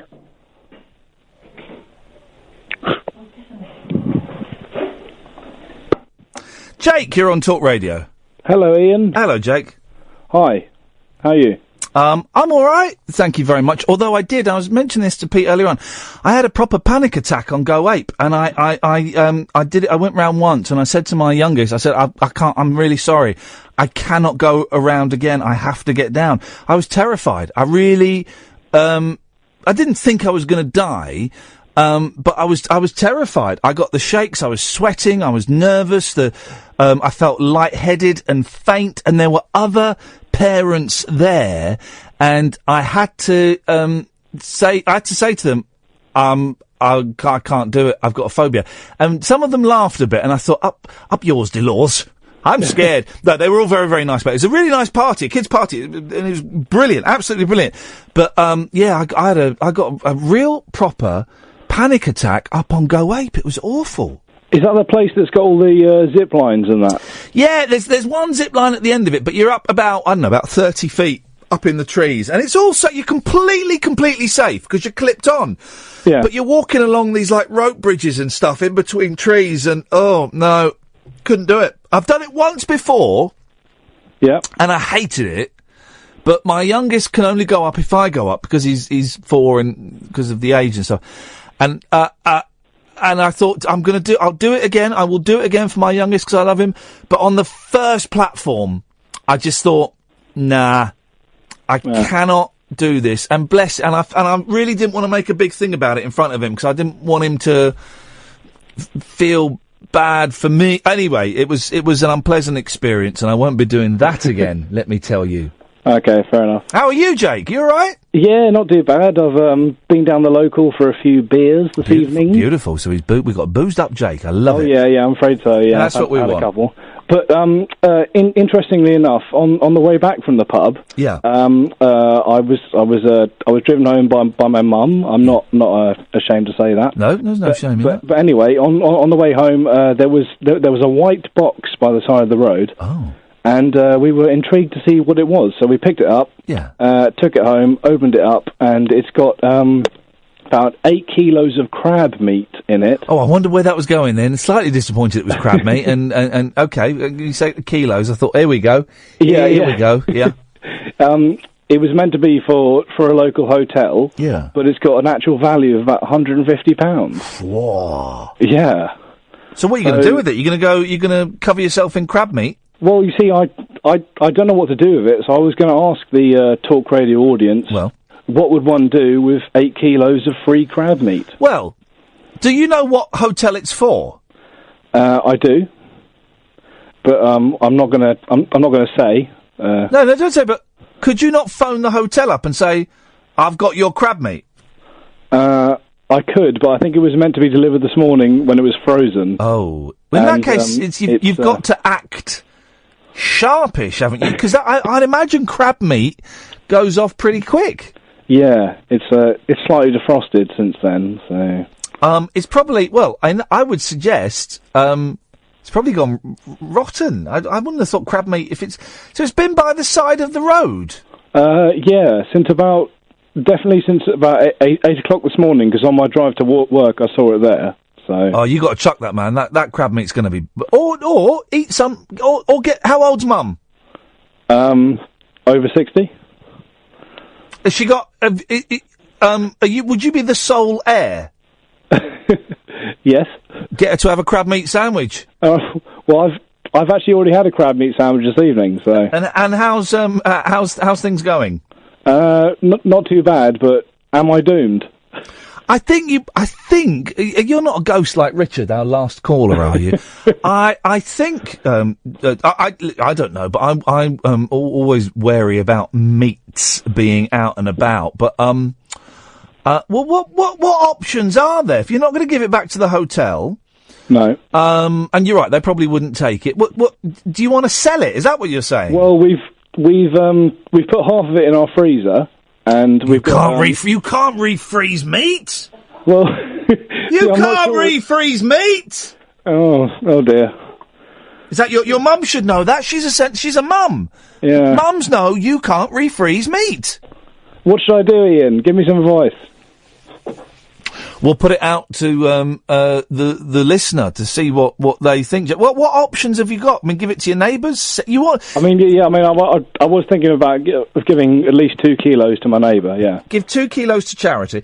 You want to you want to make money out of this, don't you? That's what you're saying, Jake. Well, no, not really, no. But I want to keep as much of it as I can because it's obviously quality meat. It's got a street value of 150 G's. We've got we've got a great text in. If I had 8 kilos of crab meat, yeah, I'd arrange it in the shape of a crab, cover it in a shell made of cream crackers, and try and bring it back to life. That's some voodoo stuff right there. Well, if we have any fishermen or crabists listening, how long can crab meat last by the side of the road before it becomes toxic? Have you got cats? I do have 2 cats, yeah. Yeah, well, come on, let them fill their Puss in Boots. Come on, guys, send them to crab heaven. That would be wonderful. Yeah, I suppose I could do that. Yeah. So 2 kilos to the neighbours, half a kilo to the cats. Yeah. You've got 2 kilos in the freezer, so we've got about 4 kilos of good crab meat available. Yeah. When you picked the box up, right? Yeah. Did you open it there and then, or did you? Yeah, it was one of those sealed white polystyrene boxes. Yeah. And it was all sellotaped up, so we cut it open and discovered the bounty. And then you kind of looked around, make sure nobody had spotted it. Mum, open the boot. We'll talk about it when we get home. Open the boot, love. This is going in. And you got it. And what does your mum think about this? I can hear her a bit in the background. What does she think about this? Well, she's over the moon. I mean, she free crab meat. It's free crab meat. She's quids in. Wow. Oh, let your mum fill her boots. Yeah. Let your mum and the cats and some of the neighbours, let them fill their boots. Go on, Jake. I think it's going to be crab sandwiches for the next fortnight. Yeah. You weirdo. Jake, thank you for that. If anybody has got any suggestions, there we go. That's call of the night. It's our daily dilemma. Our caller Jake has found 8 kilos of crab meat worth £160. He doesn't know what to do with it. Should he notify the hotel for which it was originally intended, or should he try and sell it to his neighbours? 0844 Crab Meat Conundrums. Call me now. 0844 499 1000. I'm Iain Lee. This is Talk Radio. Please tick your Radio Diaries. Late night conversation worth losing sleep over. Iain Lee. On air and off the leash. On Talk Radio. We have ways of making you talk. 0844 499 1000. Here's the telephone number if you want to give us a call. You're more than welcome to. You can call in about any of the stuff that we've had on the show so far. Oh, yeah. So, next week's guests. Ron Dante, lead singer of the Archies, and produced the first 9 Barry Manilow LPs. And I'm a huge Manilow fan, so that's going to be awesome. What's the name of the Beatles gentleman? Hunter Davis. Maybe next week, maybe the week after, who is the only person ever to have written an authorised biography of the Beatles. He's got a new Beatles book coming out. I've blagged a copy. Yeah, that's right. At last, I've taken advantage of my position, and I've got a copy of his new Beatles book coming here, and he's going to be on the show one night. And also next week, Weird Al Yankovic. It's a hard C at the end. Weird Al Yankovic is coming on the show. I mean, that guy is flipping awesome. He is awesome, and he's coming on. So it's a week of stars, guys. A week of stars. 0844 499 1000 is the telephone number. Right, here's the thing. We were talking earlier this week about the Crystal Maze coming back. They've announced who the host is. Have you seen who the host is?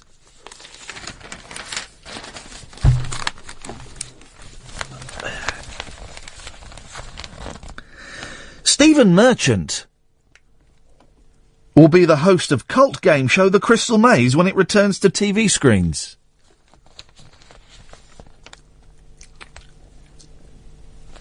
Stephen Merchant. I mean, and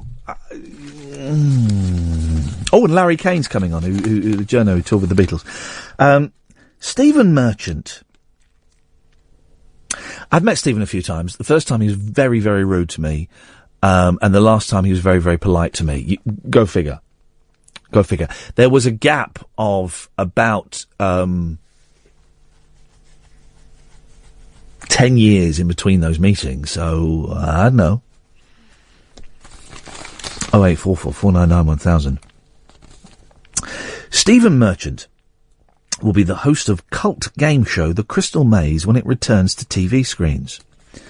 The TV is going through a real lack of ideas phase at the moment, isn't it? Richard Herring did a very funny tweet today, which I retweeted.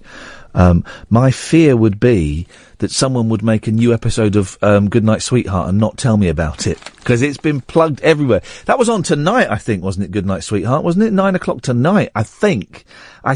If you watched it, do let me know. He's stuck in 1961 or something, because he went back to World War II at the end of the last series and got stuck there. And obviously that was like 15 years ago, so you jump forward to 15 years or something. So he's in the early 60s. And they printed some of the jokes in the newspaper, and he said, I'm stuck here in 1962, when think of all the fun they could be having in 2016. I bet they've landed on Mars, rule of 3. They've landed on Mars, found a cure for cancer, and got European unity.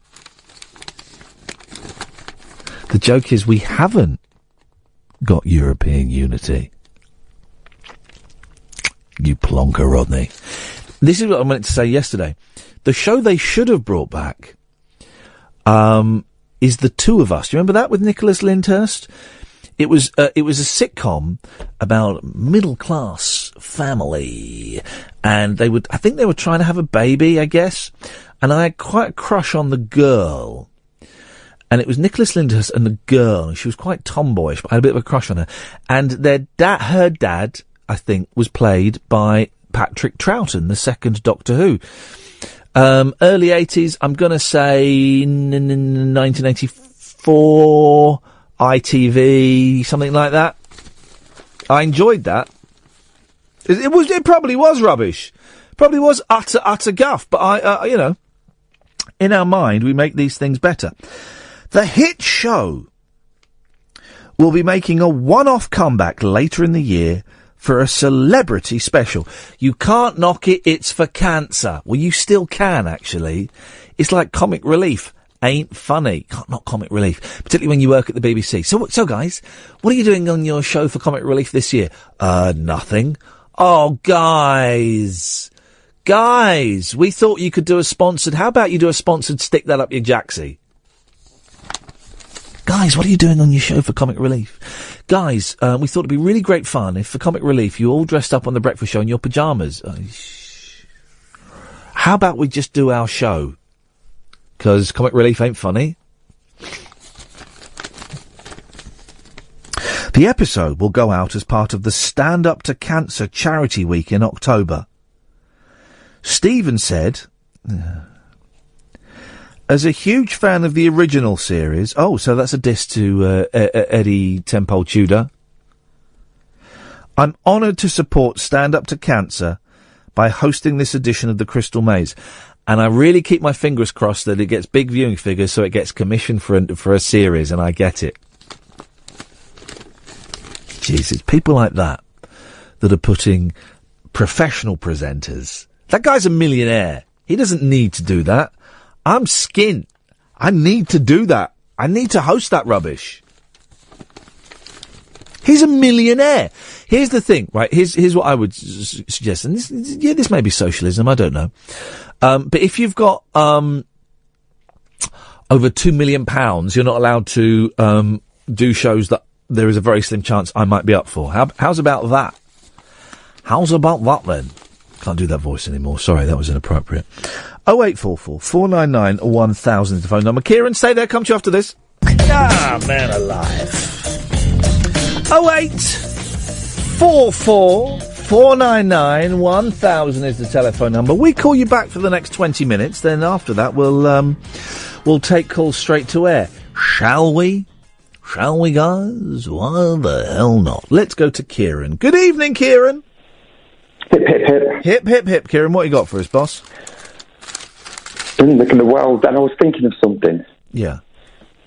And I was walking to work. Yes. And then I was on Twitter, and I was scrolling through, and I saw a picture of the Eiffel Tower. Yeah. And then I was reminded that there's a woman in America who is in love with it. Have you ever heard of this?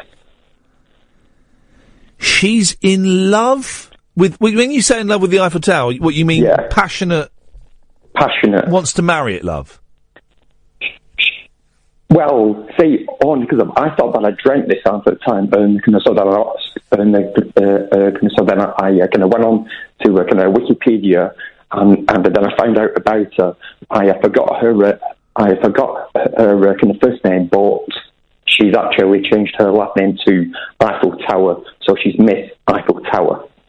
And yet, she loves it. She loves it. She loves it. Right. What made you think of that? I don't know. Crab shell shocked. What made you think of this woman? Do you love her because she loves the Eiffel Tower? No, I love the Eiffel Tower, and then she needs to keep her hands off him. No. Ooh la la.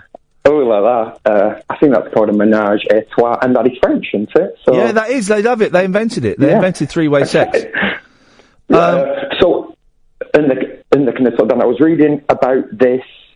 And hang on. She's married to there's someone who's married to the... Erica Latour Eiffel... Bingo. Is married. This is from 2008. Hang on a second. This is in the Telegraph, so this is proper. Right, this is proper news. A woman who has a bizarre fetish for inanimate objects has married the Eiffel Tower. Erica Latour Eiffel, 37, a former soldier who lives in San Francisco, has been in love with objects before. Her first infatuation was with Lance, a bow that helped her become a world-class archer. She is fond of the Berlin Wall, and she claims to have a physical relationship with a piece of fence she keeps in her bedroom. Flippin' heck. But is the Eiffel Tower she's pledged to love, honour, obey in an intimate ceremony attended by a handful of friends. She's changed her name legally to reflect the bond. Here we go. Here comes the serious bit. She revisits the massive structure as part of a documentary on Channel 5 on objectum sexual women. There are around 40 people in the world who have declared themselves OS, all of them women, many of them also have Asperger's. Well, yeah, that's not weird, is it? Flipping heck. So then I was thinking, okay, so that I didn't read the bit after they were all women. Yeah. You do hear about men. There was a guy recently who got arrested for having sex with a letterbox. A pillar box. There was a guy who got done for having sex with a phone box, and you're always hearing about men having it off with a car. They use the exhaust pipe. Of course you do. Yeah. And so then I was thinking about this, and then I thought, after the woman, Mrs. Eiffel,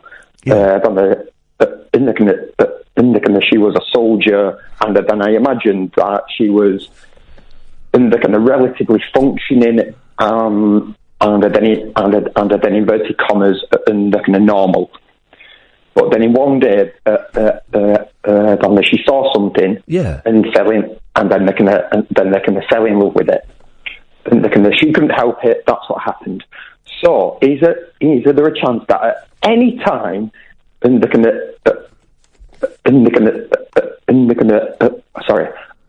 you want me to whisper at you or shout at you? Because we've seen that both of those. It's a combination, isn't it? Yeah. Okay, Kieran, would you just need to stop stammering? Thank you. There we go. It works. It's like when the record skips. You just will give it a nudge.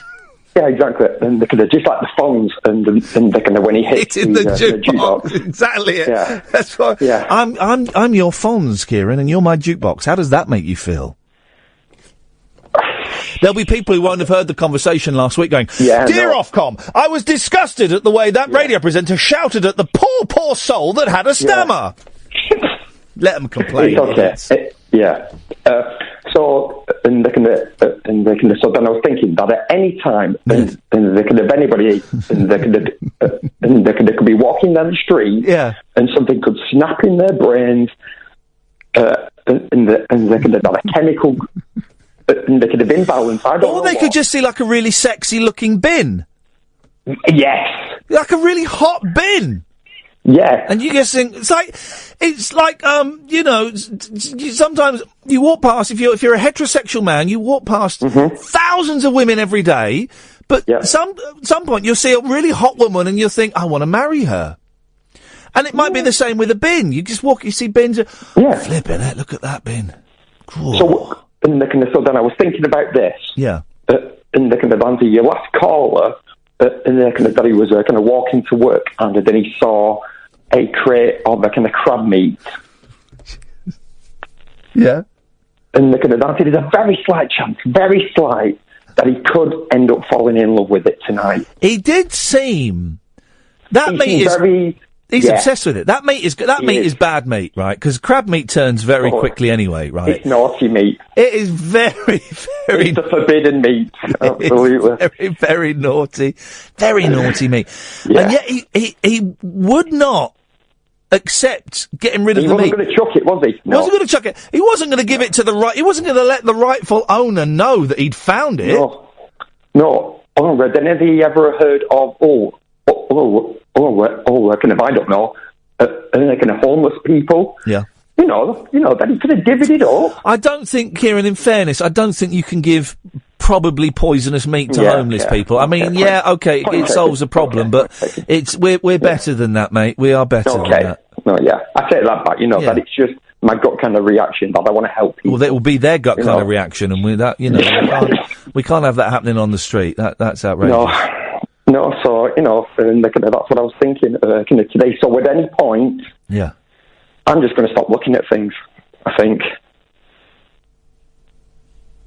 Have you fallen in love with a shopping trolley or something? Is this what this is building up to? Because it feels like you're skirting around an issue. Listen, I wish I could say this further, but no, that I can't say I'm in love with a shopping trolley. Okay. Okay. Some of those shopping trolleys. Okay. All right, Kieran. Thank you very much indeed. 0844 499 1000. Did you ever... one of the ways of making money as a child in the 80s... Because in the 80s, the early 80s, shopping trolleys, they were dumped everywhere. Everywhere. Like in canals and in car parks, constantly in car parks. People would take them home, they'd be in gardens, they'd be in alleyways, just everywhere. And science... 0844 499 1000, by the way. Science was constantly looking for ways to stop the abuse of shopping trolleys, because they cost about 240 quid each or something. Big supermarkets now have got that technology where you kind of wheel it to a certain point away from the supermarket and it freezes and it locks and you can't move it. All right, fair enough. But I'm going to say around about 1983, they invented the slot where you put the coin in. Put the coin in. And back in those days, it was 10 pence. It was a 10-penny bit. And I remember these being introduced. And as an 11, 12-year-old boy, 13-year-old boy, this was a brilliant way to make literally 20 or 30 pence over the space of 4 or 5 hours. You'd hang out. The only place they had it in Slough, the first place they had it in Slough, was the Waitrose, not in Queensmere Shopping Centre, at the back of the Oracle, which was another second shopping centre they built. And you would find constantly a row of 12, 13, 14-year-old boys sat on the fence, the wall, by the shopping trolleys, and every time a woman came out with her shopping, do you want me to take your shopping trolley, miss? Do you want me to take your shopping trolley, miss? And the unwritten rule was you would push their trolley to their car, help them unload their shopping, and then you were allowed to take their trolley back and get the 10 pence. You ever heard of this? You ever heard of this phenomenon? Oh, big bucks. But then some of the older, harder kids got involved, and they would come and duff us up. And then the shop staff also got involved. Go on, bugger off! Oh, get bugger off! Imagine telling a load of 12-year-old kids to bugger off. That's what they were shouting. Oh! They were shouting at us regularly. You can't say that to a 12-year-old kid now. Go on, you can't say it. In the 80s, constantly kids were being told to bugger off. And that was a real big... And most people, most mums, and I'm not being sexist, it was the 80s. It was a sexist decade, right? Most mums were happy for, a kid to get the 10 pence. They didn't mind.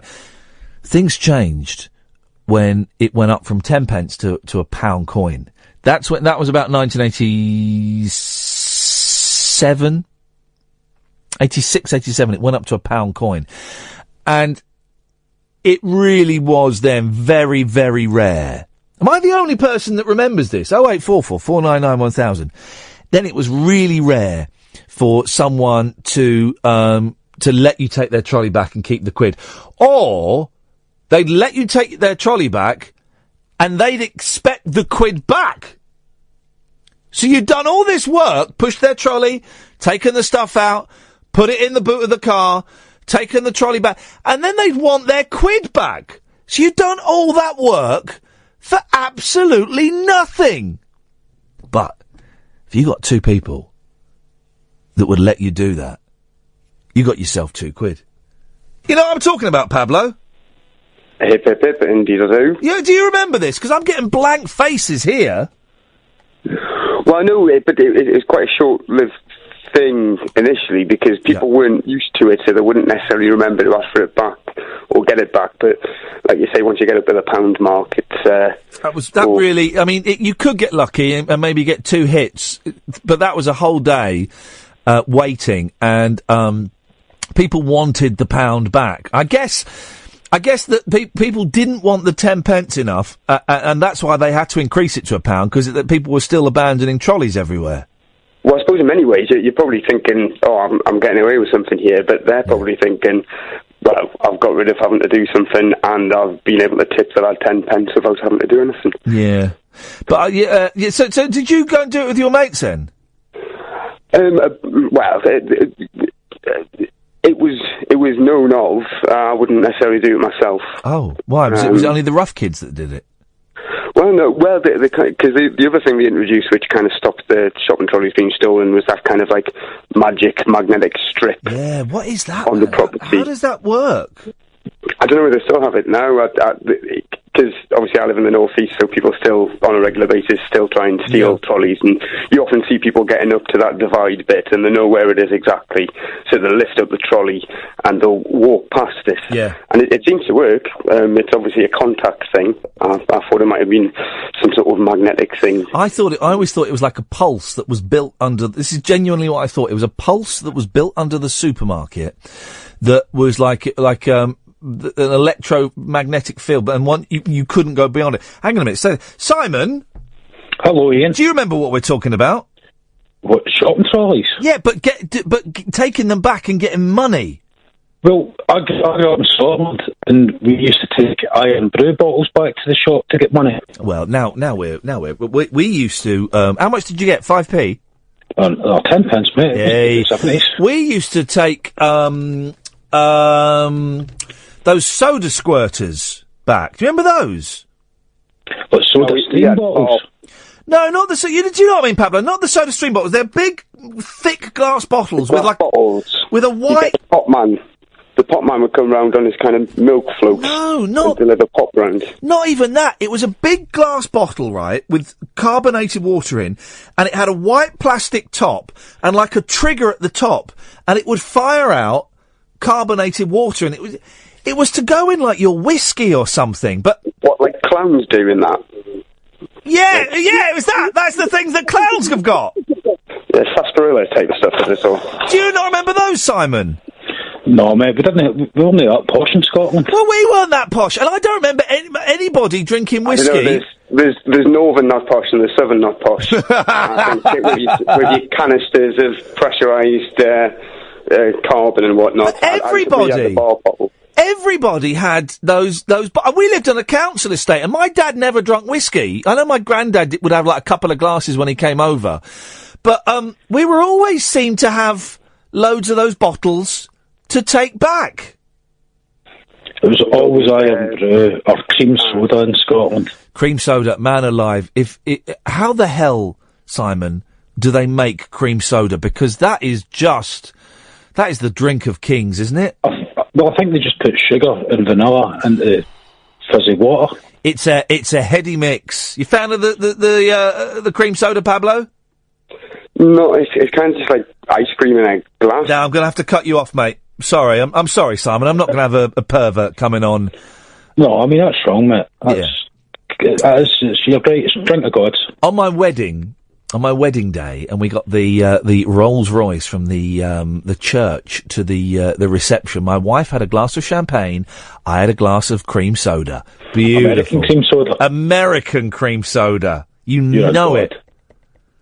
That's exactly, Simon. Thank you for that. I don't want to do a full-on reminiscimus, but I can't be the only one who remembers those bottles with the carbonated water in. Do you remember those big, thick glass bottle with a white top and a squirter? And you take them back to the offing. I think you got 10 pence for them. But we were always taking them back, but we never used them. I think we used to play with them a bit and get told off.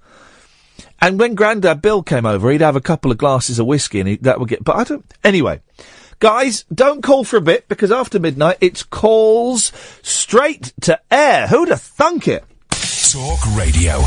Ah, man alive! And look at the time. It's midnight. Who'd have thunk it? Midnight on a Friday. Let's relax and unwind by having an hour of calls straight to air. No pressure.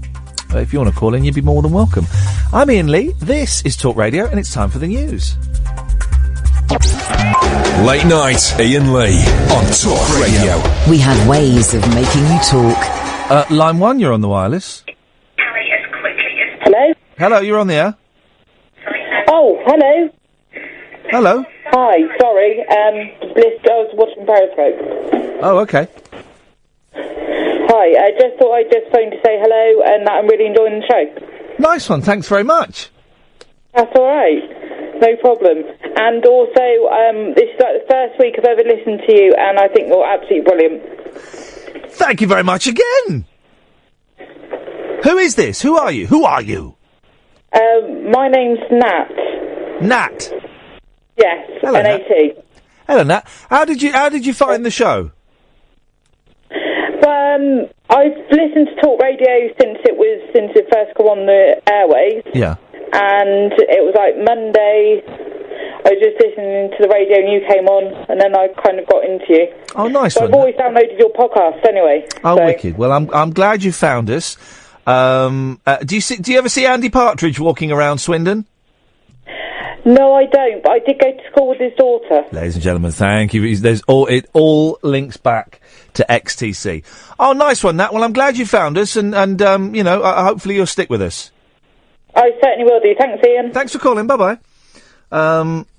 Let's go to line 2. 2, you're on the wireless. What you got for us, boss? Sorry? What you got for us? I can get my hand on a few kilos if you're interested. Yeah? Yeah. Sweet. Good stuff. Good stuff. Well, it would go... I've got 160 quid's worth, but I can let you have it for 80. Nice. Do you take PayPal? Or do you want cash? Oh, cash, please, mate. Yeah? Okay. Yeah. Usual place? Yeah, my hand. Okay, good. I can see you. Watching Periscope.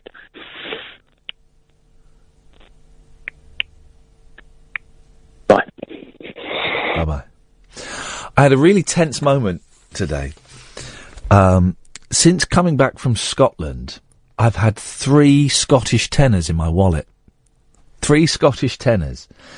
And I get real anxiety about presenting them to someone and them going, "No, mate, don't accept that." And me having to say, "But it's legal tender." And I've so many conversations, so many people after the Edinburgh Festival end up saying, "But it's legal tender." But it's legal tender. And I had to buy coffee, and I had to buy coffee and an ice cream today.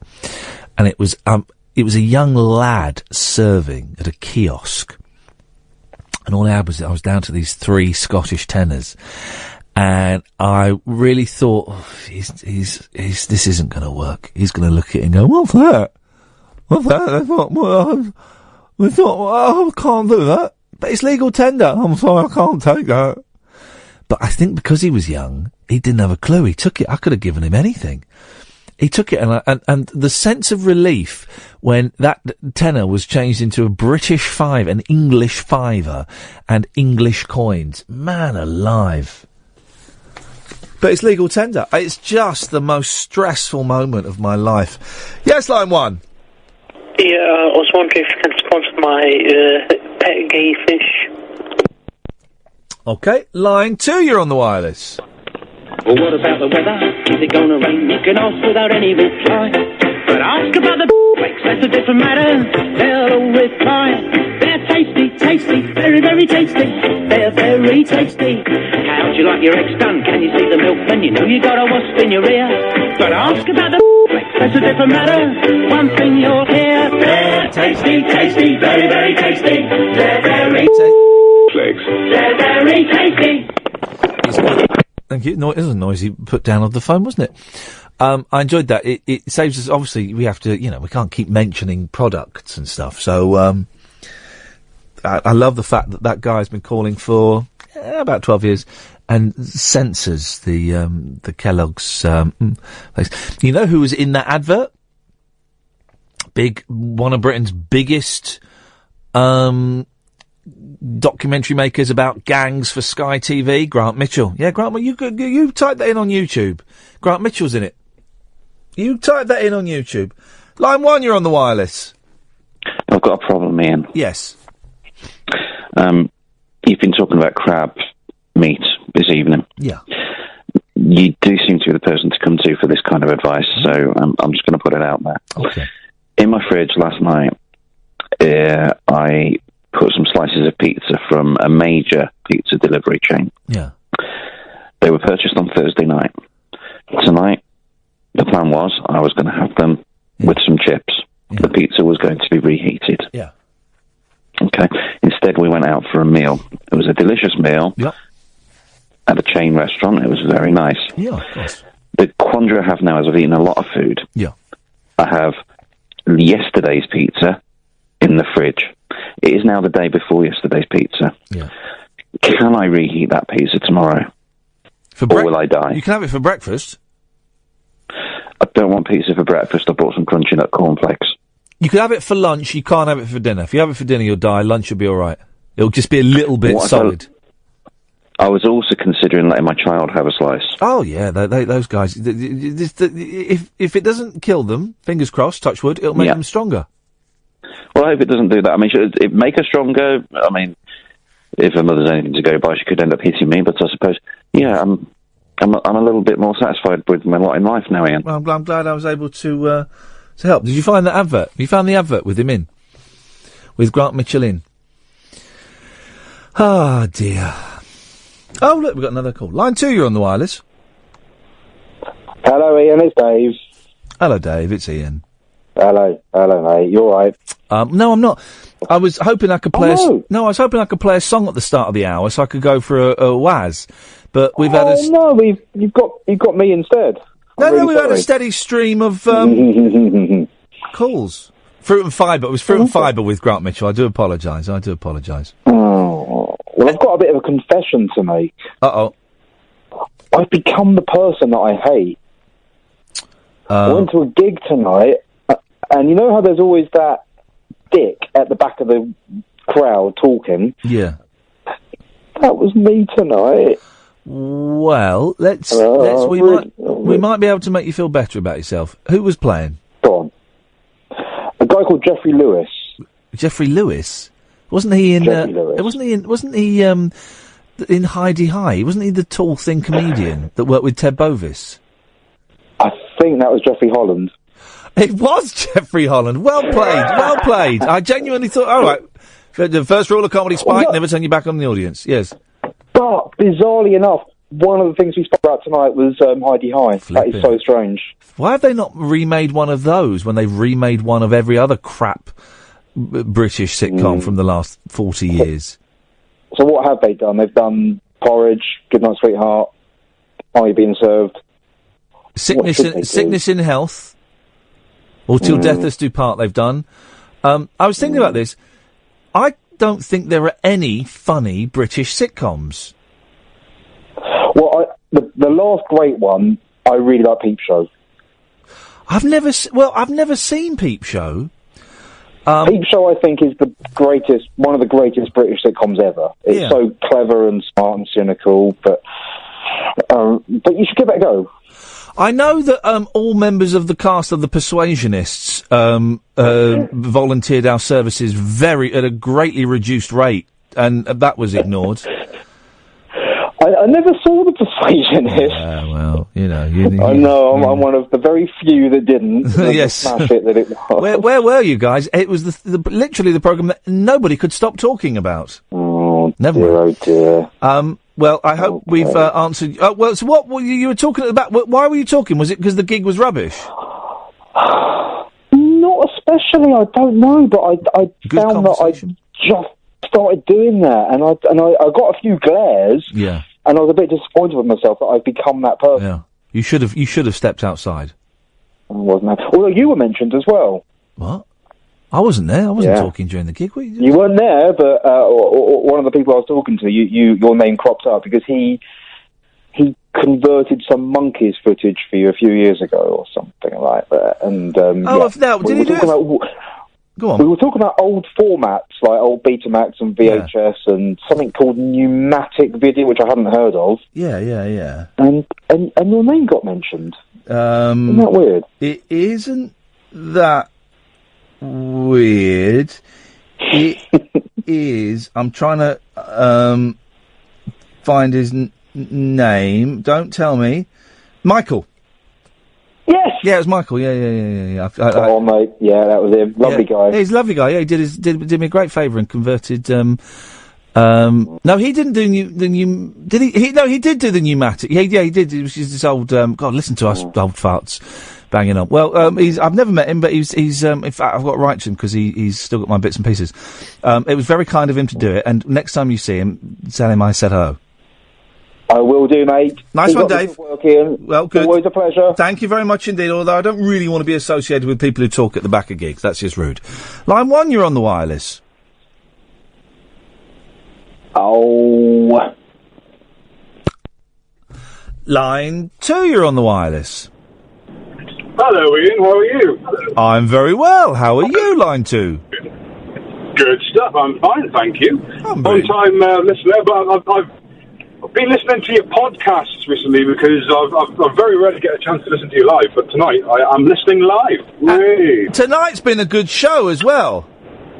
Well, to be fair, I've only just started. I've just finished work, so I'm driving back. I'm going to be able to listen to you on the last hour. Sorry, I missed the. Oh, mate, we had a magician in for the first hour.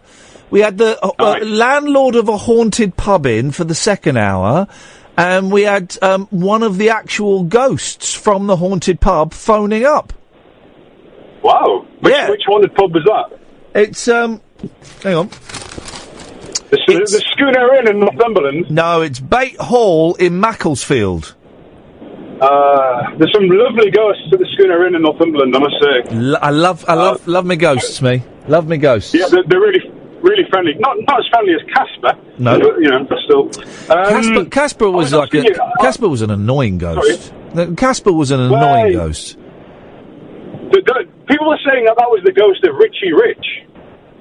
Now that's a rumour on the internet. Yeah, that's possible. I don't know if that's true.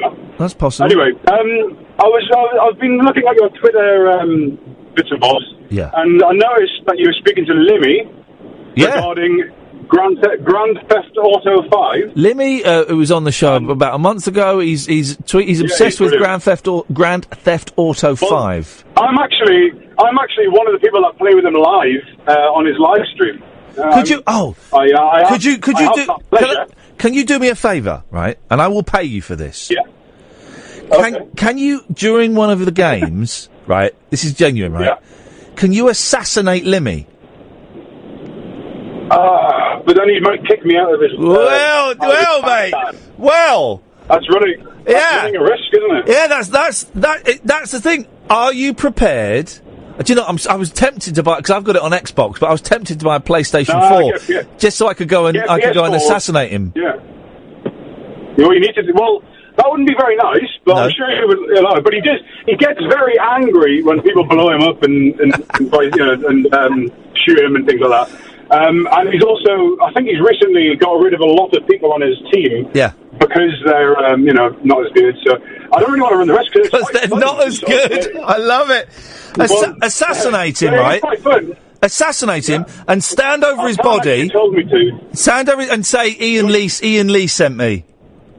And then should I urinate on it, or can you do that on him? Possibly. I don't know. You could probably teabag him at the very least. Teabag him. If not, there'll be a DLC for that in the future, I'm sure. Yeah. Well, teabagging, for those who don't know, that's what you do that in video games. When you kill someone, you teabag them and you bounce. Honestly, everyone does it. They've been doing it for years, and it's very funny. Everybody teabags them. So do that and tell him I sent you. I will. I'll be on there on Monday probably, and I'll tell them Ian told me to shoot you in the head and then teabag you. Nice one, man. Thank you, Simon. I appreciate that. Not in real life, of course. No. Oh, no. Not in real life. It's just in the video game. Well, thank you for that. 0844 499 1000. Call straight to air. This is Talk Radio. Jake is getting twitchy on Twitter. 0844 499 1000 is the phone number if you want to give us a call. Call straight to air for the rest of the show.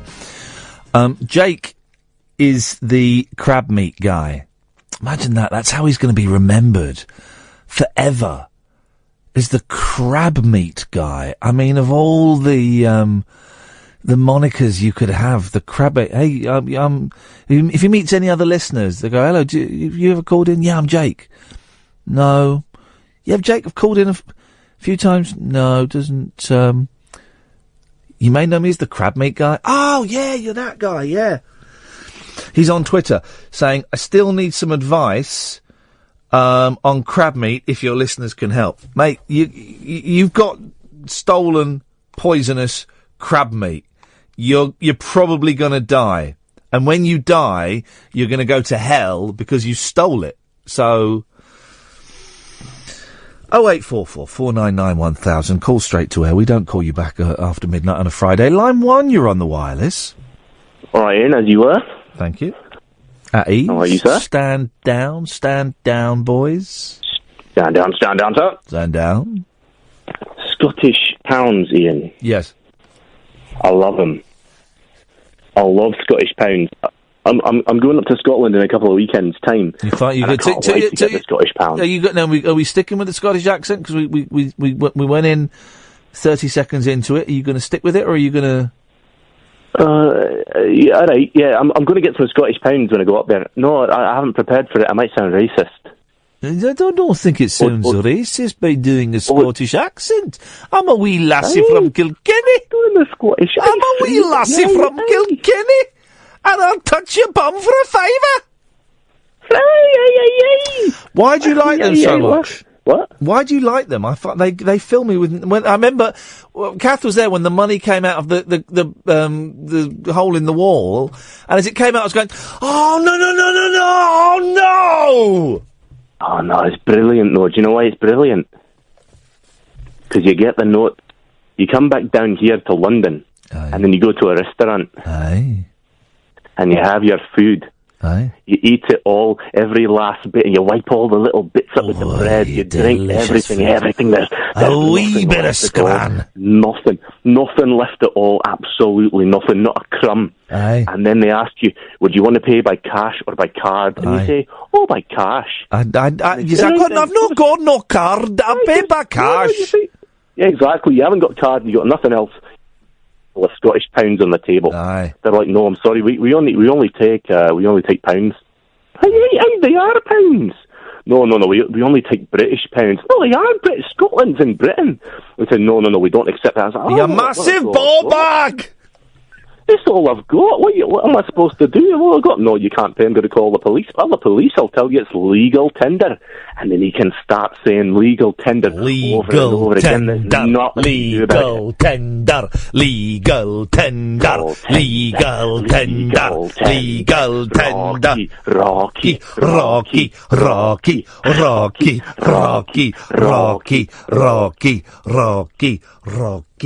Rocky. And that's kind of how it works.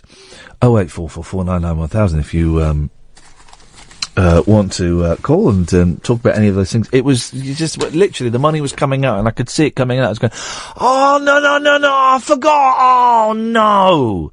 And I said to Cass, I'm never going to get rid of these. I've still got 2 more. The anxiety it induces. I got rid of 1 down, 2 to go. I might fly all the way up to Scotland just to spend that 20 quid. It's all I need to do. And then come back down. Line 1, you're on the wireless. Hello, Ian, it's Ray. Hello, Ray. Yeah, I hope this trip to the haunted pub comes off. It sounds really fascinating. Yeah, it does sound fascinating. I'm looking forward to it. All we need is a decent internet connection. It's got to be a strong cabled internet connection that we can plug into, and we're away and we're doing a radio show from there. That's all we need. But I think it should happen. Yeah. I was just thinking, though, if you're on your usual slot, 10 till 2, the first hour and a half of the show, it's going to be very, very noisy, isn't it? Because the pub's going to be still open. Well, 10 till 1. 10 till 1, sorry. Well, what we would probably do is we'd probably have Kath downstairs in the boozer, because she knows how to work a crowd. There's a microphone there, she can belt out a bit of Cher. And I can be upstairs where the spooky activity will be taking place. Yeah, I mean, you should have asked him how often these things happen, though, because maybe they've only happened every couple of months or something like that. Oh, but we're going on Halloween, mate. We're going on Halloween. It's bound to happen. Right. What if here's the thing, right? Yeah. What if it does happen What if it does happen? What if we are in that pub on Halloween doing a live radio show and we're periscoping it and we're broadcasting and it happens and we see a ghost on the screen and you hear a ghost talking and you hear a baby crying and there are no bed. What if it does happen? And well, you know what? When you first mentioned it, it made me think of that program Ghostwatch. Do you remember that? Yeah. Sarah Green, Mike Smith, Michael Parkinson. Yeah, it was a wind up, wasn't it? They wound the nation up by pretending. There was live ghost activity. It was all right until the end, until the ghosts took over the studio and. I never saw it. But I remember they talked about it at school the next day, and then someone bought it for me on DVD, and I thought, like about 5 years ago, and I thought, well, I'm not going to watch that now because I know that it was a wind-up. But good old BBC for doing a wind-up like that. Well, it was that programme and I suppose Threads, the two of the most controversial programmes in the BBC. I think they produced. Mate, why did you have to mention Threads again? I mean, just as we're getting... that was mentioned a month ago. We were just forgetting that Threads ever existed, and then you go and you mention Threads again. Outrageous. Oh, it is depressing, I know. Sleep well. I mean, I'm very sceptical about ghosts, but even when people talk about them, I get a shiver down the spine. I haven't seen one, but my mum's seen one. Yeah. In the Great Northern Hotel at King's Cross, which came down for a trip to London about the year 2000. Yeah. And she came down with my niece, and I was living in London at the time, so I was just showing her around the sites and everything. Yeah. And I don't know whether you know that hotel, but it's very old-fashioned. It's very sort of lots of wood and brass, and it's sort of like out of the Victorian era. Lots of brass, Or it was back then, anyway. So, my mum apparently woke up in the middle of the night, and she and my niece were staying in the same room, and she saw, I know it's cliched, but she saw somebody in Victorian dress heading towards the room door. My mum is not a person to lie. She's very level-headed. Yeah. And she went down to breakfast the morning after, and she happened to mention it, and they said, "Oh, you've seen the ghost." And what did this person in Victorian dress, did they do anything? Did they say anything? No, they just walked across the room. In fact, she thought it was, when she woke up, she thought it was my niece going to sort of like the ensuite bathroom in the room. Oh, hang on a minute. So she woke up? Yeah. So it was a dream then? Because we've all had those dreams where we think we're awake, but we're still dreaming. I've had those dreams. No, it definitely was not a dream. I know that. And I'm not saying your mum's a liar. Before you start getting angry with me, Ray, I'm not saying she's a liar. I'm just saying I've had dreams where I think I'm so awake that I'm standing by the toilet having a wee and I've wet the bed. But it was a dream. As an adult. I'm just saying that maybe, I'm not saying your mum wet the bed, and there's no shame in wetting the bed, guys. But I'm saying I suspect that in this instance your mum was asleep, but was dreaming she was awake. It happens. Yeah. Well, maybe. You see, exactly. Thank you very much indeed. Anybody else got a ghost story they want me to take apart? I will do, although I am becoming more ghost friendly than any other period in my life apart from when I was an idiot teenager. 0844 499 1000 is the telephone number if you want to give us a call. This is Talk Radio. Unmissable late night radio with the original king of unconventional conversation. Make contact with Iain. Late night Iain Lee on Talk Radio. We'll get you talking.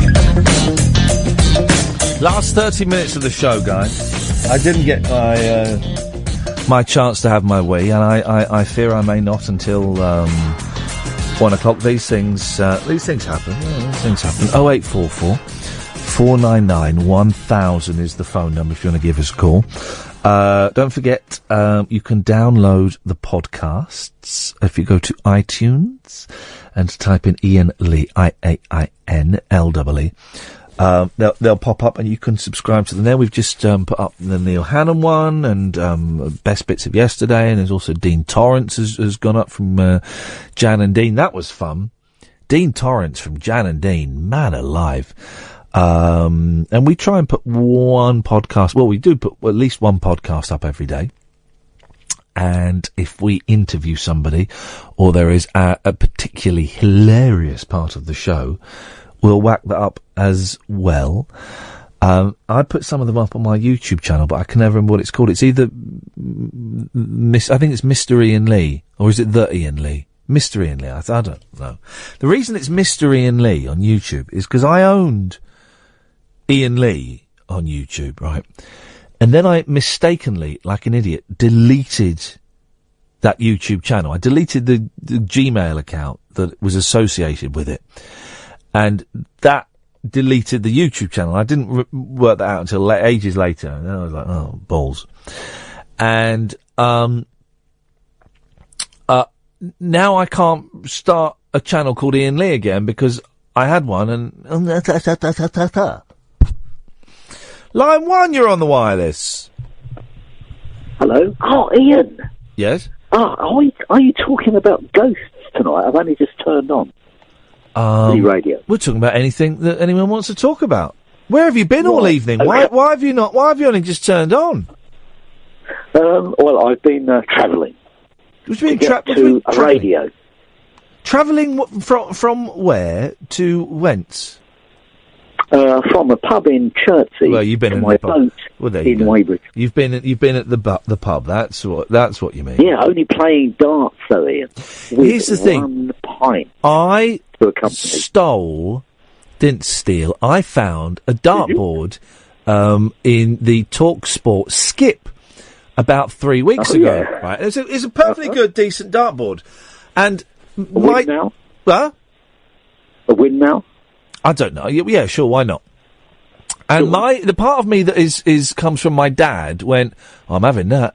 That's too good to waste. So I put it in the boot of my car and I thought nothing of it. And then the other day the boys found it and I went, oh, I've got a dartboard for you. But we haven't got any darts. And then today we went and bought a set of darts, right? But darts are really expensive. Now we bought a set. We bought them from a department store, from the sports department of a department store, and we bought some that were sponsored by the Crafty Cockney, or the Crafty Racist, as I call them now, at Bristow, and they were a tenner, right? But there were a set of arrows there that were 40 quid. 40 quid. I paid 27 for mine, but that was about 4 years ago. But what does that get you? Is it computer-guided technology? What does that get you? Well, I'll tell you what it got me. A great day out, because there's a shop in Surbiton that deals only in darts and dart-related implements. It's a dart store. It's a dart store. It's a dart store, yeah, that's right. A dart store. And it's close to a pub as well, of course, which is quite good. But they've got a dartboard there, so you can try them out, and you can try out as many as you like. So what sort of weight did you turn out getting then, Iain? I don't know. I bought the cheapest. What kind of question is that? I bought the cheapest darts because it's for my 6-year-old and my 4-year-old. You asked Eric Bristow. Moulded in the style. No, your 4-year-old's not going to...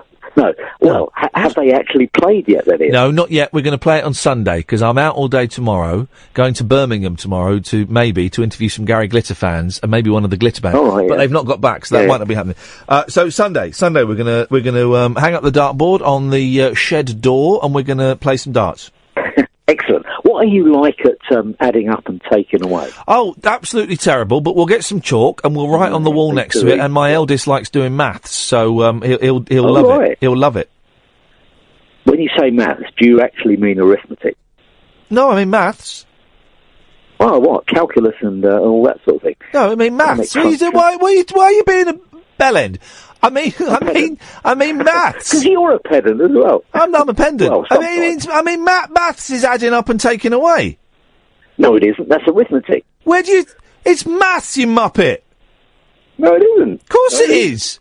Maths is adding up and subtracting. I'm not worried about it, but maths is adding up and subtracting. No, it isn't. But there's no need to argue about it. Well, hang on a minute. So when I was at school, in my maths lessons, right? The teachers got it wrong. Yeah. The teachers got it wrong when they were teaching me maths. Well, he probably he was responding to the syllabus. There we go. Chloe's tweeted me. Chloe has sent an interesting message saying, Iain, I can hear your voice coming from my boyfriend's pillow. Please shout Brad stop snoring. Now, Brad has obviously fallen asleep whilst listening to the radio. I'm guessing has he got the radio underneath the pillow? Old school. And he's obviously disturbing Chloe. Chloe, no, I'm not going to indulge your petty nonsense, because we need every listener we can get, even if they're sleeping listeners. So, Brad, you keep snoring, Brad. Have a nice, pleasant dream of me and you having some hot fun, and you dumping Chloe because she doesn't love you. Here we go. This is what we're going to do. Brad, Chloe is seeing someone else. Chloe is cheating on you. She's seeing someone else. She's having an affair with Jake, the crab guy. That little psychic seed has been planted in his head. Don't mess with me, Chloe. I will destroy you.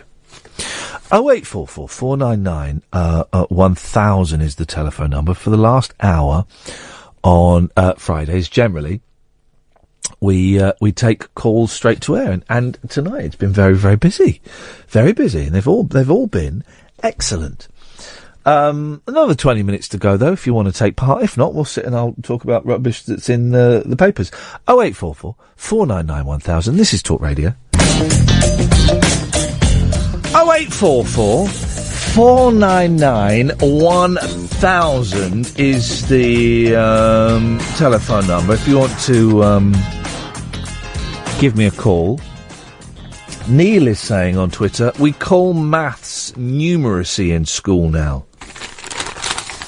What the hell is wrong with these perverts? Sweet Lord. Keeping Up Appearances. That was the other show. That was one of the other shows that they did in this. We've run out of ideas, so we're going to do old shows. And there's a whole thing on page 8. Page 8 of the Mirror is a real mystery to me. It's a real mystery. As it I don't know what it does, what purpose it serves. I'm going to sneeze in a minute. Because quite often they'll have lists of things on page 8, toys that are good now. Celebrities that have got ghosts living with, that kind of stuff. And today, it's 0844 499 1000 is the phone number. Although it's very, very late on a Friday night, Saturday morning. I'm guessing some of you may not want to call in. I'm guessing all of you may not want to call in. I mean, that's fine as well. And page 8 is written by Roy Clark, who wrote Keeping Up Appearances. The reason I paused then is because it says, I misread what it said. I thought it said they were bringing back Oh No, It's Selwyn Froggatt, which of course we discussed in great depth a few weeks ago, but it's not. He also wrote, these are the programmes Roy Clark wrote, okay? Keeping Up Appearances, Open All Hours, Last of the Summer Wine, and Oh No, It's Selwyn Froggatt. Okay, how many TV sitcoms have I had commissioned? None, right? And these programmes got millions of viewers, but they're rubbish, aren't they?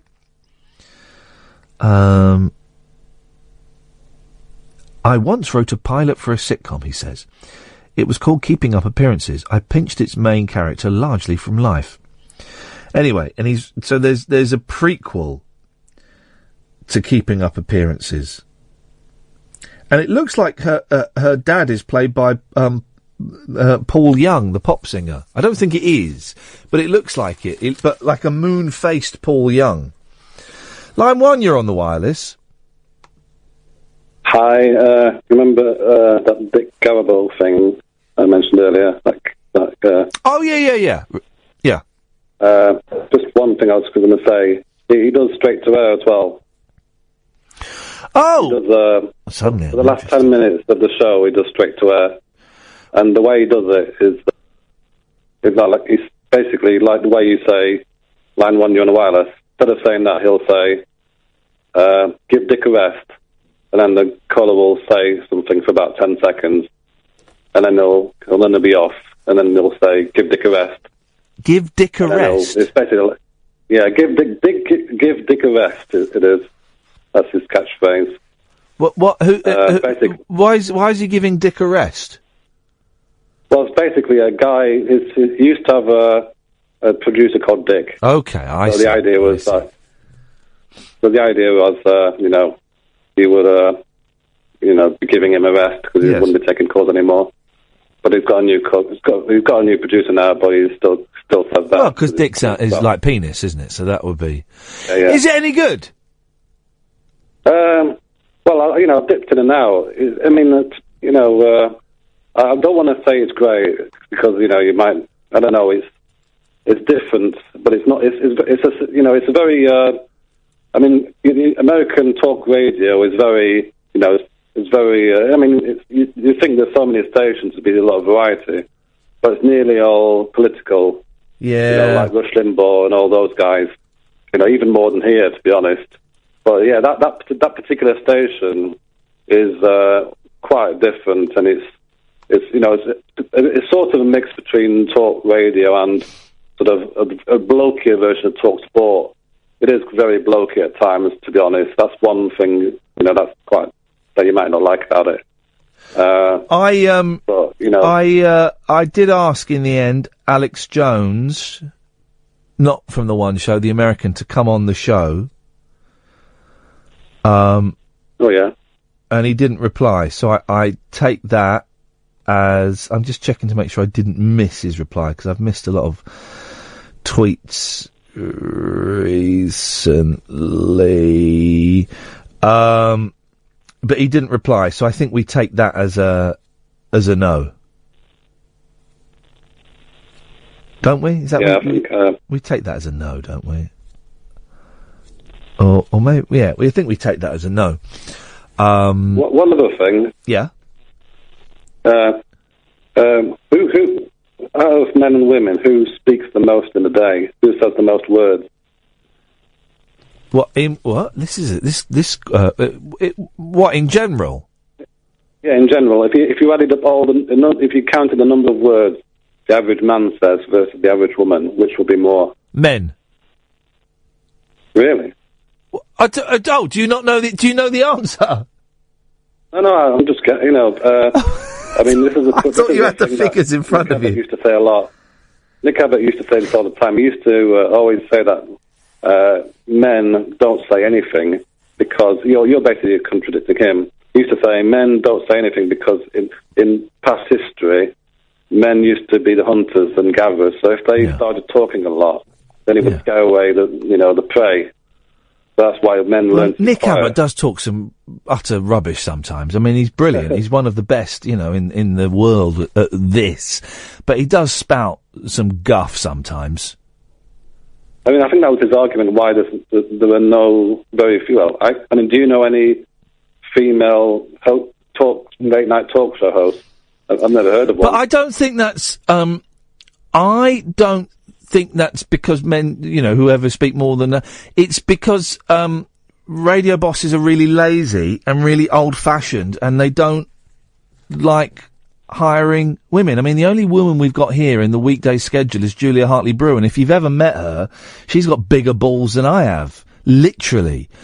Oh, yeah, I mean, you can tell from her TV stuff, you know, she's quite scary. Well, she's not scary. She likes to pretend she's scary, but she's you know, I would listen to a late night.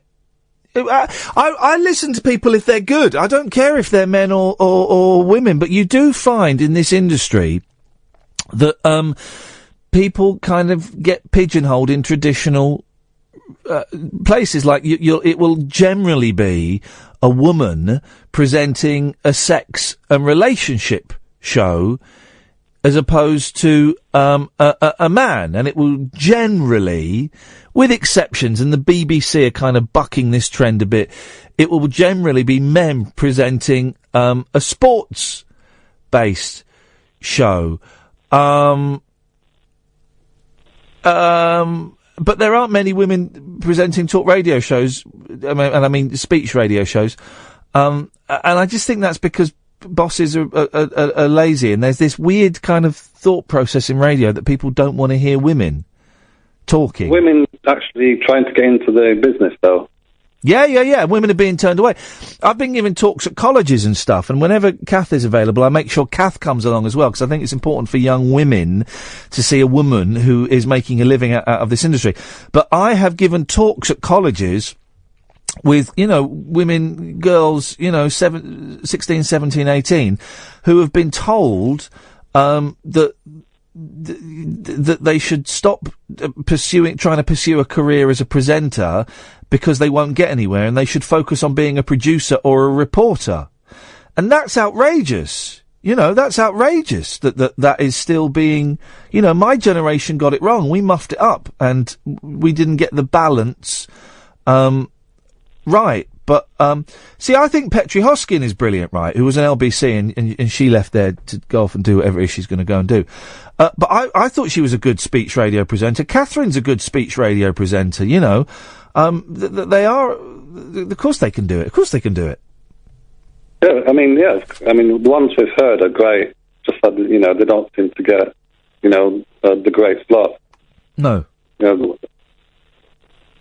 Well, we need intelligent, young, forward-thinking people to come into radio management and to ensure that's the case. I listen to people because they're good. You've had female bosses, and they, you know, they don't seem to work out too well. No. What do you mean work out too well in what respect? No, the ones you recently complained about the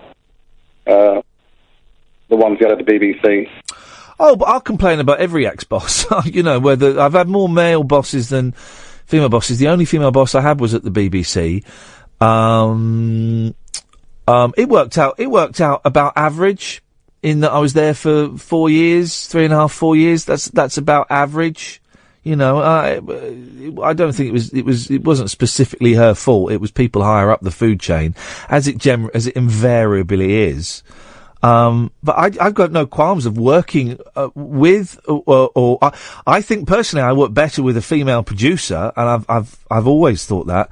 But I just think, don't read too much into the fact that my last boss was a woman. I don't think that's got anything to do with the way it ended.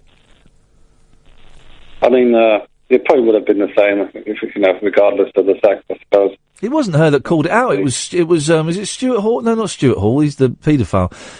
Tony Hall. It was Tony Hall that called it out in the end, and it was either Tony Hall or the BBC Trust. We don't know which. I kept hearing conflicting stories. It was one of them that got me the boot. So, yeah, it would have happened either way. I mean, the end product of that was actually I know it caused a heck of a lot of pain. Yes. You know, but the way to look at it, you know, from the positive, yep, you got paid basically for not working, didn't you? You were going to leave anyway, and you got paid for not working, instead of being paid. So, yeah. And I came out with it looking a bit of a hero. When here's the thing, guys: if I'd have known what would have happened, I would have done it completely differently. Anyway, listen, we're disappearing a bit up our fundament. Let's take another call. Thank you, Richard. Line 2, you're on the wireless. Hello, Ian. Hello, Line 2. How are you, sir? Everybody's started the straight to air with a very mysterious "Hello, Ian. How are you today?" Which is a little bit, but yeah, go on. I'm all right. Good. My name's Phil. Good evening, Phil. Welcome. Good evening, Ian. I just wanted to say, well done. Well done for being you. Thank you. I try. I don't always get it right, but thank you, Phil. Yeah, you're welcome. I think in general, I listen to your podcast. I don't listen to your show as often as I'd like to, but I listen to the podcast every day. Yeah. And I just thought, in general, I've been meaning to contact you since I heard that chap that had the coma when he fell out the window. Oh, Russell. Yes. Yeah. And I just wanted to say, really, that's probably the most touching bit of radio I've ever heard in my life. Well, thank you, Phil. That's not, it's not down to me. It's down to the callers feeling that they can call in and tell me that kind of stuff. But I know what you mean. It was quite some story, wasn't it? It really was, and I thought you handled it well. I'm not sure how other radio hosts would have handled that, and I thought you just did such a great job. I've followed you since, obviously, the 11 o'clock show, etc. And in general, I listen to your podcast every day on the way to work, and that one really got me. Nice one, Phil. Thank you, mate. I really appreciate you calling and telling me that. No problem. Have a good night, and I'll speak to you soon. Thank you, man. There we go. Well, that's a nice call. We've got one more, probably time for one more call. Let's go to line 1. Line 1, you're on the wireless. Good evening. How you doing? I'm doing all right, thank you. How are you doing? Not bad. Listen, you talking about ghosts earlier? Yeah. And I had a dream about 15 odd years ago, which still haunts me today. And when I was living... You know I've got a dump button, though. You know I've got a dump button, don't you? Yeah. Okay, cool. Just as long as you know. Okay, go on. Yeah. Anyway, when I was living over in New York, and about 15 years ago, and I had a dream where I saw a ghost of myself. And I was on the subway, and the doors opened, and there I was on the ship, looking like a ghost. And I was like, what the hell? Anyway, the ghost got off and looked at me and went, I'm going to work next Tuesday. So I was like, okay. So next week, I was working at a Assembly Hotel in New York. Yeah. I've been over there about 12 years now. Yeah. And I got extremely sick. Like, what's going on here? Got sick, everything else. Yeah. Wow. What a spooky, mysterious way to end a show, isn't it? That was going somewhere. Or maybe it wasn't. Maybe he realised that I worked out he was a prank. I don't know. We'll never know. Well, that was a great, that was a good show. It's been a bit ropey this week, I've thought, if I'm completely honest. There's the boozer we're going to go to. It's been a bit ropey, but tonight was a great show. A lovely way to end the week. Hang on. You got 20 seconds. Yeah, I like chicken sandwiches, and that's about it. Oh, with a bit of pepper on. You'd eat chicken sandwiches? Yeah. Okay, I mean, you might as well end a show with someone telling us what sandwiches they like, huh? Talk Radio. Join the Talk Nation. Pick up your phone and talk radio. We'll get you talking.